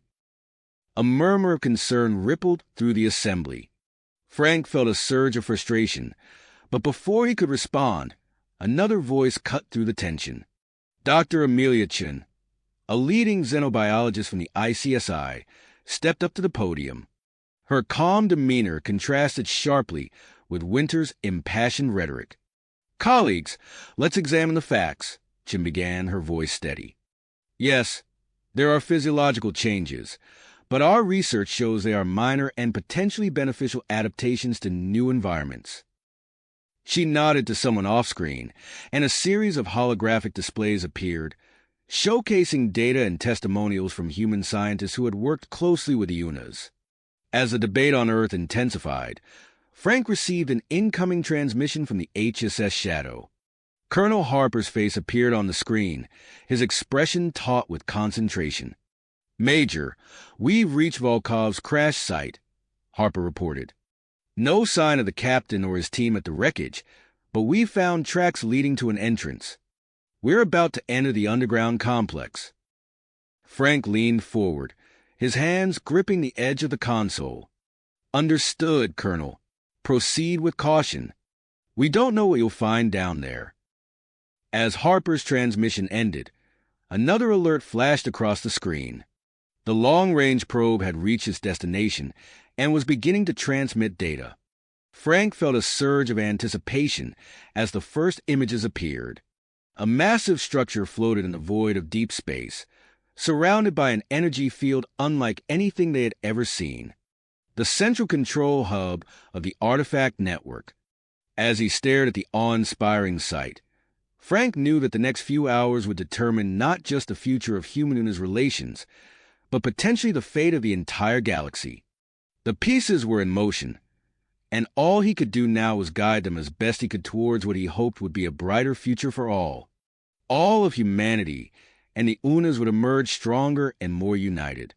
As Frank concluded his transmission to the Global Assembly, the command center erupted into a flurry of activity. Urgent reports flooded in from multiple sources, each one threatening to upend the delicate balance they had been struggling to maintain. Major, Dr. Howard called out, his eyes wide with excitement. The long-range probe has reached its destination. You need to see this. Frank hurried to Howard's workstation, where the first images from the probe were materializing on the screen. A collective gasp rippled through the command center as the massive structure came into view, floating serenely in the depths of space. Is that the central control hub? Frank asked, his voice barely above a whisper. Howard nodded, his fingers flying across the console as he brought up more data. It's unlike anything we've ever seen, Major. The energy readings are off the charts. Before Frank could fully process the implications of this discovery, another alert demanded his attention. It was a transmission from the HSS Shadow. Colonel Harper's face appeared on the main screen, his expression a mix of relief and urgency. Major, we've found Captain Volkov and his team. They're alive, but there's more. We're not alone down here. Frank leaned in, his heart racing. What do you mean, Colonel? Sir, we've made contact with survivors of the ancient civilization that built the artifacts. They were in some kind of stasis, awakened by the local artifact's activation. They're providing us with critical information about the network's purpose and the dangers we're facing. As Harper's report continued, Frank's attention was pulled to yet another incoming transmission. This time, it was from the joint Human-Una's rescue vessel dispatched to save Lieutenant Vosh's team. Major Pearson, the rescue team leader, announced, "We've successfully retrieved Lieutenant Vosh and her team. They're insisting on transmitting data recovered from the derelict alien vessel immediately." Frank's mind reeled as he tried to process the flood of new information. He opened his mouth to respond when suddenly, the entire command center shook violently. "What was that?" Frank demanded, steadying himself against a nearby console. Dr. Petrova's voice rang out from across the room. "Major, we've done it. The prototype device is working. We've generated the stabilizing resonance frequency." Frank watched in awe as holographic displays showed the Nova Terra artifact emitting a powerful energy pulse. The geological activity that had been threatening to tear the planet apart began to subside, the violent tremors giving way to a gentle hum. As the command center staff cheered, Frank allowed himself a moment of hope.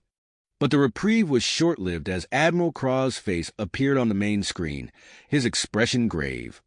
"Major Pearson, we have a new crisis. A dormant artifact on the Una's homeworld has activated, causing widespread geological disturbances. I'm mobilizing a joint Human-Una's task force to address the situation." Frank nodded, his mind already racing ahead. "Understood, Admiral. We'll provide all the support we can from here." As Kraw's transmission ended, Frank turned to address the command center staff. "Listen up, everyone. We're dealing with multiple crises across several fronts. I need every team working at maximum efficiency. Dr. Howard, continue analyzing the data from the central control hub. Dr. Petrova, focus on refining the stabilization method. We need to be ready to deploy on a larger scale." The command center buzzed with renewed purpose as teams scrambled to carry out their assigned tasks. Frank turned his attention back to the global assembly feed, where the debate was reaching its climax. Suddenly, the doors to the assembly chamber burst open. A group of human and Una's scientists rushed in, carrying data pads and holographic projectors. "We have evidence that cannot be ignored," one of the scientists shouted, her voice cutting through the commotion. "The artifact network has the potential to solve major ecological crises on both human and Una's worlds." As the scientists presented their findings, Frank watched the faces of the assembly members change. The undecided delegates began to nod, their expressions shifting from skepticism to hope. When the final vote was tallied, a cheer went up from the crowd gathered outside the assembly building. Senator Winter's proposal had been defeated, albeit by a narrow margin. Frank allowed himself a small smile of relief, but he knew the real challenges were just beginning. He turned to his communications officer. "Get me a direct line to both human and Una's leadership. It's time to propose our next move." As the officer worked to establish the connection, Frank took a deep breath, steeling himself for what was to come. The discoveries of the past few hours had changed everything. The artifact network was more than just a scientific curiosity or a potential threat. It was a key to the future of both species, and possibly the entire galaxy. When the faces of the human and Una's leaders appeared on the screen, Frank spoke with conviction.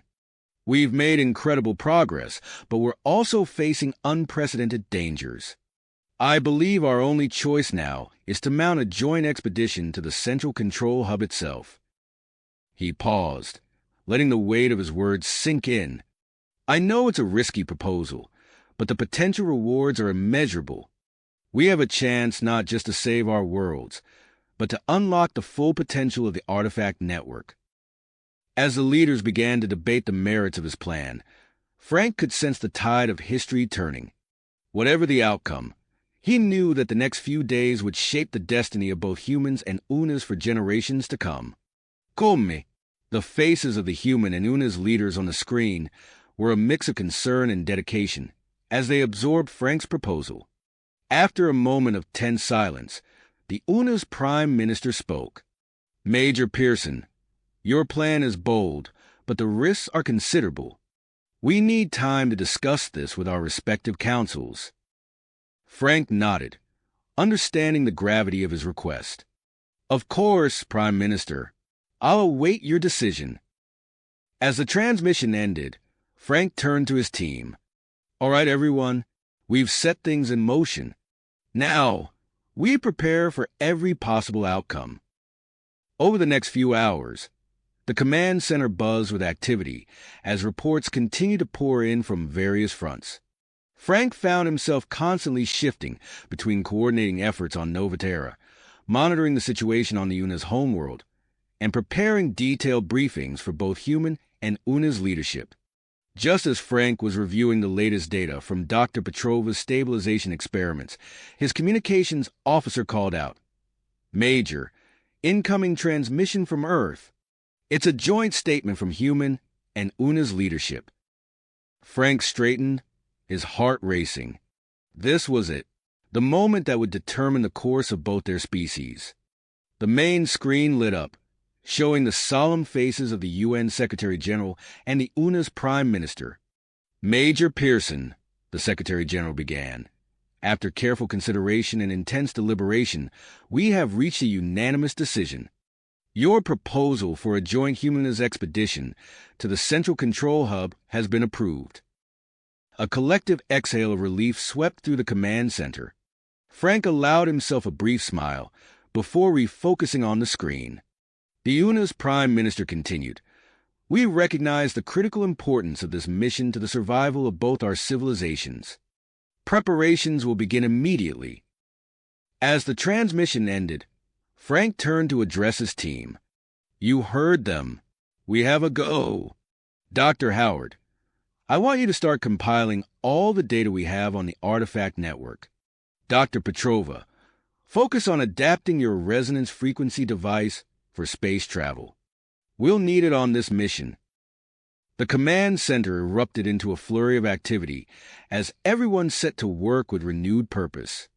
Over the next few days, Frank found himself in a whirlwind of preparations. He was summoned to Earth for a series of high-level briefings and strategy sessions. The HSS Odyssey, the most advanced Harmony-class explorer, was chosen as the primary vessel for the mission. As Frank walked through the massive hangar where the Odyssey was docked, he marveled at the ship's sleek design. It represented the pinnacle of Human-UNA's collaborative engineering, a fusion of technologies that neither species could have achieved alone. Impressive, isn't she? A familiar voice called out. Frank turned to see Lieutenant Zara Vosh approaching, a smile on her face despite the visible fatigue in her eyes. Lieutenant, Frank greeted her warmly. It's good to see you back on your feet. How are you feeling? Zara fell into step beside him as they continued to walk around the Odyssey. Ready for action? Sir, I hear we're going to be shipmates on this mission. Frank nodded. That we are. Your experience with the artifacts will be invaluable. Have you met the rest of the team yet? Before Zara could answer, they were interrupted by the arrival of Dr. Marcus Howard and Captain Volkov. The captain, though still bearing some signs of his ordeal on the uncharted planet, looked determined and focused.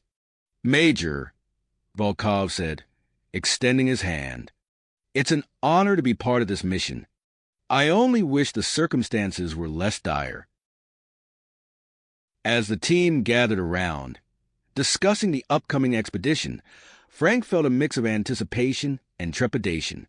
They were about to embark on a journey that would take them further into the unknown than any human or UNAs had ever ventured. Their conversation was interrupted by a commotion near the hangar entrance.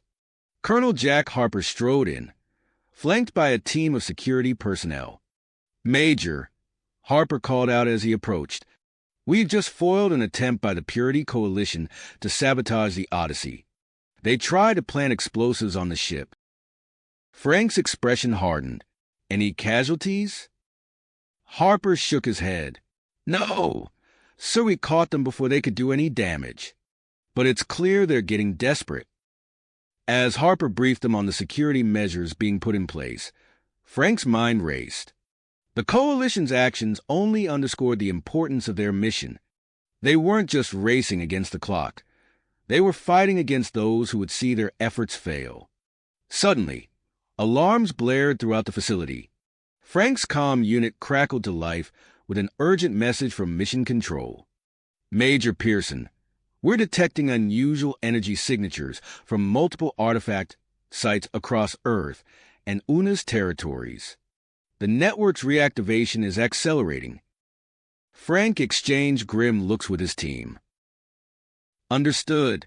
We need to move up our launch schedule. How soon can we be ready?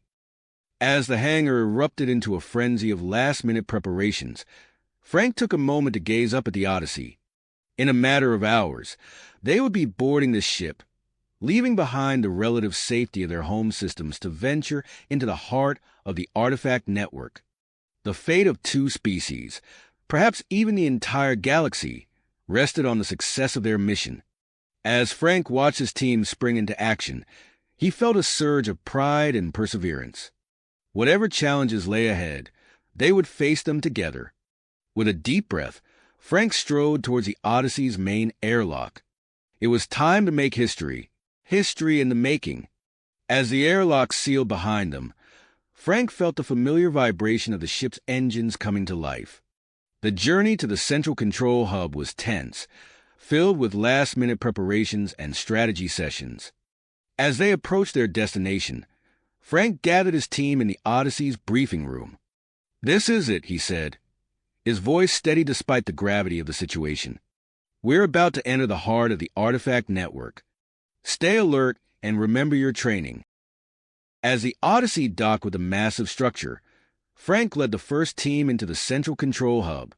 The airlock hissed open, revealing a vast, dimly lit chamber filled with alien technology. Frank, Lieutenant Zara Vosh, Dr. Marcus Howard, and Captain Volkov moved cautiously through the space, their footsteps echoing in the cavernous room. Frank's eyes widened as he took in the sight before him.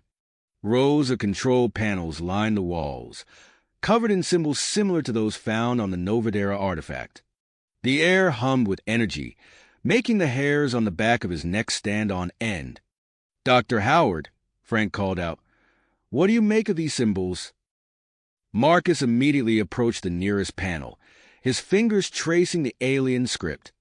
"They're similar to what we've seen before, but more complex. I'll need some time to decipher them." As Marcus worked, a low hum began to grow in intensity throughout the structure. Small tremors shook the floor, forcing the team to brace themselves against nearby consoles. Suddenly, the chamber came to life. Holographic displays activated around them, projecting images of various planets and star systems. Frank recognized some of the locations as worlds where artifacts had been discovered. "Major," Zara called out, her voice urgent, "look at these readings. They're showing real-time data on energy fluctuations across the network." Before Frank could respond, Captain Volkov's voice cut through the air. "Sir, you need to see this." Frank turned to see Volkov, standing near a large, central platform in the middle of the chamber. As they approached, the platform illuminated, revealing an intricate interface unlike anything they'd seen before. "Focus your efforts on understanding this central control system," Frank ordered, his mind racing with the possibilities and dangers it presented. As the team worked, Frank's comm unit crackled to life. It was the Odyssey's chief engineer, her voice strained. "Major, we're detecting a massive energy surge from the hub. Our systems are malfunctioning. We're struggling to maintain life support and communications." Frank's face hardened. "Do what you can to keep that link open. We need to stay connected." He turned back to his team, watching as Dr. Howard's fingers flew over the alien interface. Suddenly, a flash of light erupted from the central platform, and a translucent barrier materialized between them. "Howard, Volkov!" Frank shouted, pressing his hand against the force field separating them. "Are you all right?" "We're fine, sir," Volkov responded, his voice muffled by the barrier. But we can't deactivate this field. Before Frank could formulate a plan, his comm unit sparked to life again. Admiral Kraw's voice came through, filled with urgency. Major Pearson, we have a situation. The unidentified objects we detected earlier have accelerated. The first wave is now visible on long-range scanners. They appear to be some form of automated defense drones. Frank's mind raced, weighing their options. With a deep breath, he made his decision. Dr. Howard, Captain Volkov, continue working on deciphering that central control system. Lieutenant Vosh, you're with me. We need to find an alternative route to the hub's defensive systems. As Frank and Zara set off down a winding corridor, the gravity of their situation took a toll on his shoulders. They were in uncharted territory, facing unknown threats, with the fate of two civilizations hanging in the balance. The corridor opened into a smaller chamber filled with ancient machinery. As they entered, several robotic forms stirred to life, their metallic bodies gleaming in the dim light. "Hold your fire," Frank ordered as Zara reached for her weapon. The robots approached cautiously, their sensors scanning the two humans. After a tense moment, their posture changed, becoming less defensive. "I think they recognize us as sentient beings," Zara whispered, her eyes wide with wonder. One of the robots extended an appendage, gesturing for them to follow. Frank nodded to Zara, and they fell in step behind their unexpected guide. As they navigated through the hub's labyrinthine interior, Frank's mind raced. They were delving deeper into the heart of a technology beyond their comprehension, with threats both known and unknown converging on their position. Yet as he watched Zara's determined face, illuminated by the soft glow of their robotic guide, he felt a glimmer of hope. Whatever challenges lay ahead, they would face them together, united in their mission to unlock the secrets of the artifact network and secure the future of both human and Una civilizations. As Frank and Zara followed their robotic guide deeper into the hub's interior, the structure began to vibrate with increasing intensity. The corridor opened into a secondary control room where holographic displays flickered to life, expanding to fill the space with a three-dimensional representation of the galaxy. "My God!" Zara breathed, her eyes wide as she took in the countless points of light indicating active artifacts across various worlds. Frank approached a nearby console, his fingers hovering over the unfamiliar controls. "We need to interface our technology with these systems. It's the only way we'll gain any meaningful control." As they worked to connect their devices, Zara's brow furrowed in concentration. "Major, I'm noticing a pattern in these energy fluctuations. Look at how they're affecting the inhabited planets." Frank leaned in, studying the data scrolling across their makeshift interface. "What do you make of it, Lieutenant?" "It's as if the network is trying to calibrate itself to the current state of the galaxy," Zara explained, her fingers flying over the controls. "But the process is causing unintended disruptions." Frank nodded, his mind racing. "If we can adjust the interface parameters, we might be able to stabilize the network's activity." As they worked, Frank's comm unit crackled to life. Dr. Howard's voice came through, tinged with excitement. "Major, the force field separating us has dissipated. I think our interactions with the system triggered some kind of recognition protocol." "Good work, Doctor," Frank responded. "Keep at it. We're making progress here, too." Suddenly, alarms blared throughout the structure. Captain Volkov's voice cut through the noise. "Sir, we've got incoming. The hub's defenses are activating." Frank's hands moved swiftly over the controls, trying to stabilize the network while simultaneously monitoring the unfolding situation. Through the holographic display, he watched as the HSS Odyssey struggled against a swirling vortex of spatial distortions. "Odyssey, report," Frank barked into his comm. The ship's captain responded, his voice strained. We're extending shields to maximum and firing reverse thrusters, Major. But this energy surge is unlike anything we've encountered. As Frank and Zara worked frantically to stabilize the artifact network, the violent tremors began to subside. The holographic displays showed a gradual reduction in energy fluctuations across affected planets. Their moment of relief was short-lived. Admiral Kraw's voice came through, urgent and clear. Major Pearson, a second wave of unidentified objects is approaching. They're larger and more complex than the initial drones. We're forming a defensive perimeter around the hub. Frank's teeth clenched as he watched the battle unfold in the space around the hub. Brilliant flashes of light and explosive shockwaves illuminated the darkness as the hub's automated defenses engaged the intruders.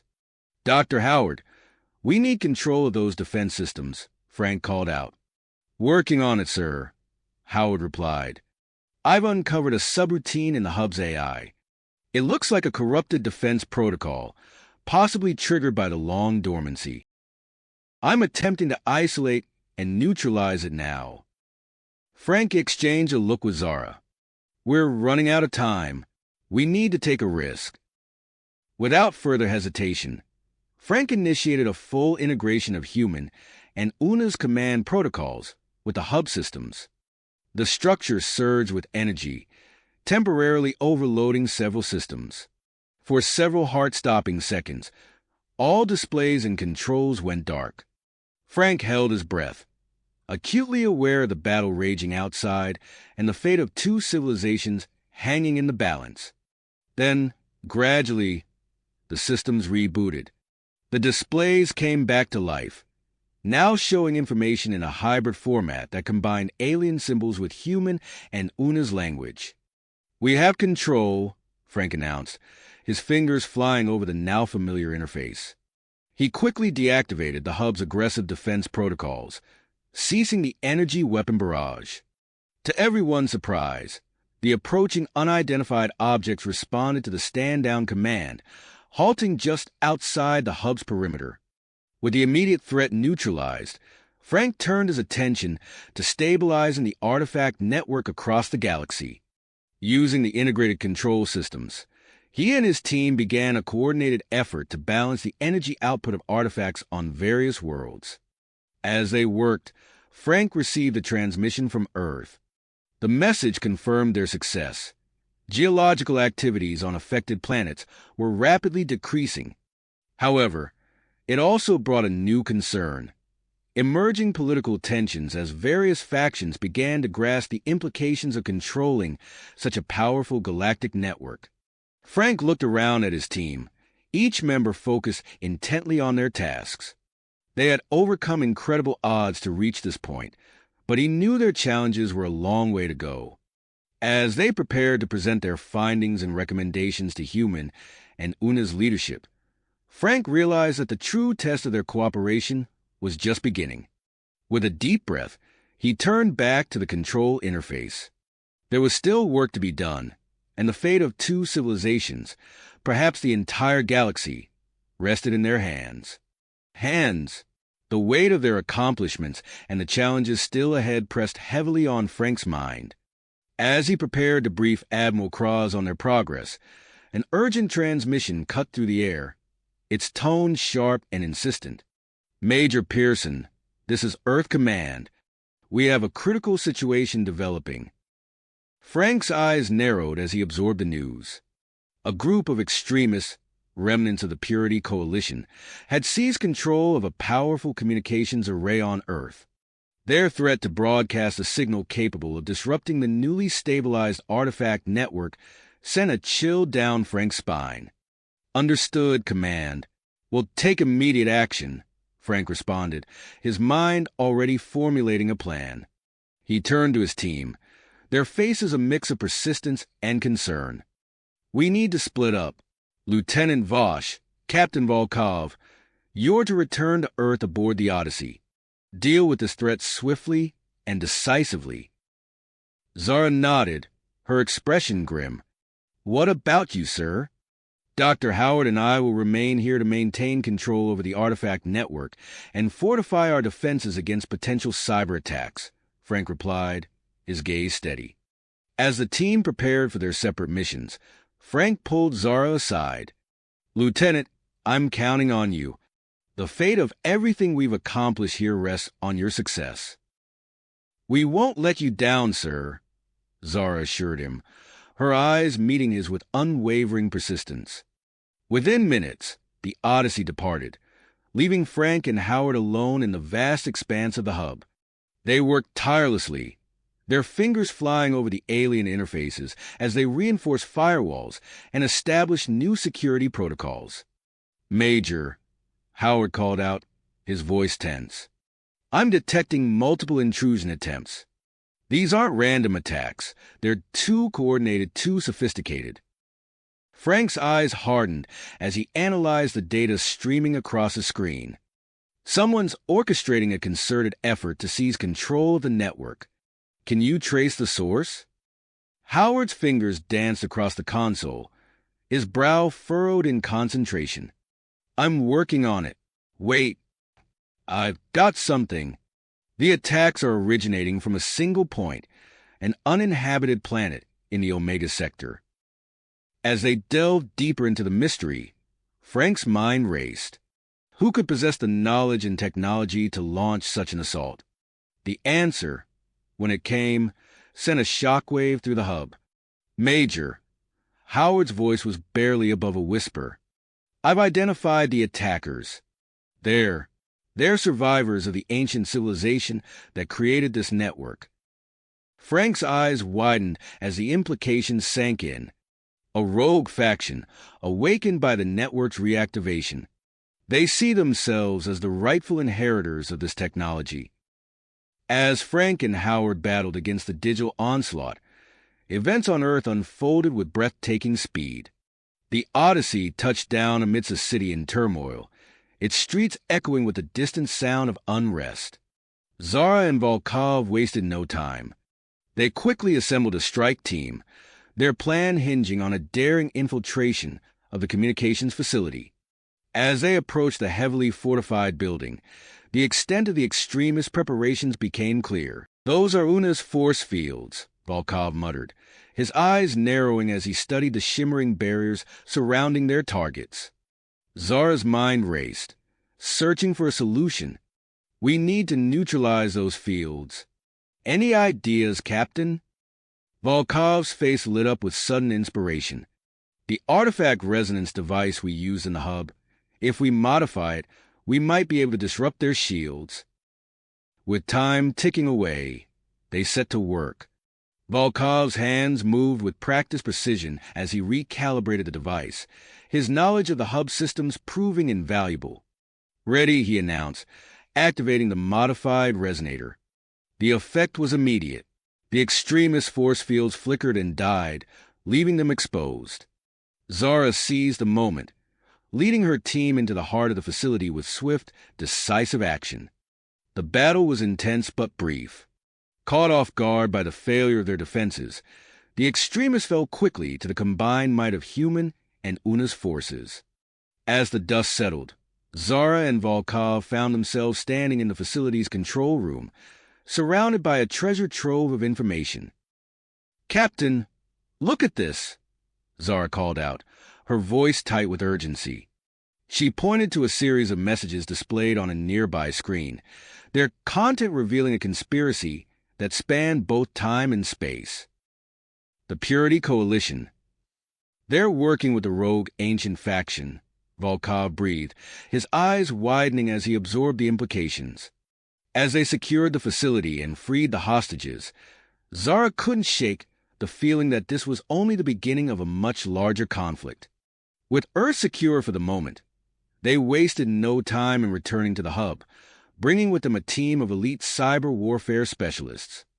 Back at the central hub, Frank and Howard found themselves locked in an intense digital battle against the ancient faction. The arrival of Zara, Volkov, and their team of specialists turned the tide, their combined skills proving a match for even the most advanced alien systems. As the conflict reached its peak, Dr. Howard made a breakthrough that would change the course of their mission. "Major," he called out, his voice filled with a mix of excitement and trepidation. "I've uncovered a hidden protocol within the hub's AI. It's a reset function designed to completely reconfigure the artifact network's control structure." Frank's mind raced as he considered the implications. This could be their chance to secure the network's power for the benefit of both humans and Unas, to create a truly equitable system of control. With a deep breath, he made his decision. "Activate the protocol, Doctor. It's time to reshape the future of this network, and our civilizations along with it." As Howard initiated the reset sequence, a surge of energy pulsed through the hub, radiating outward to every corner of the galaxy. Across countless worlds, dormant artifacts sprang to life, their ancient powers awakening to serve the needs of the planets they inhabited. The central hub itself began to transform, its very structure shifting and reconfiguring before their eyes. As the reset neared completion, Frank and his team found themselves standing at the threshold of a new era, one of unparalleled cooperation and shared responsibility among the stars. You have reached the end of the story. If you enjoyed this story and want to support us, please leave a like and subscribe to our channel, and for every comment that says 88, I will heart every single one of them. Thank you for your time.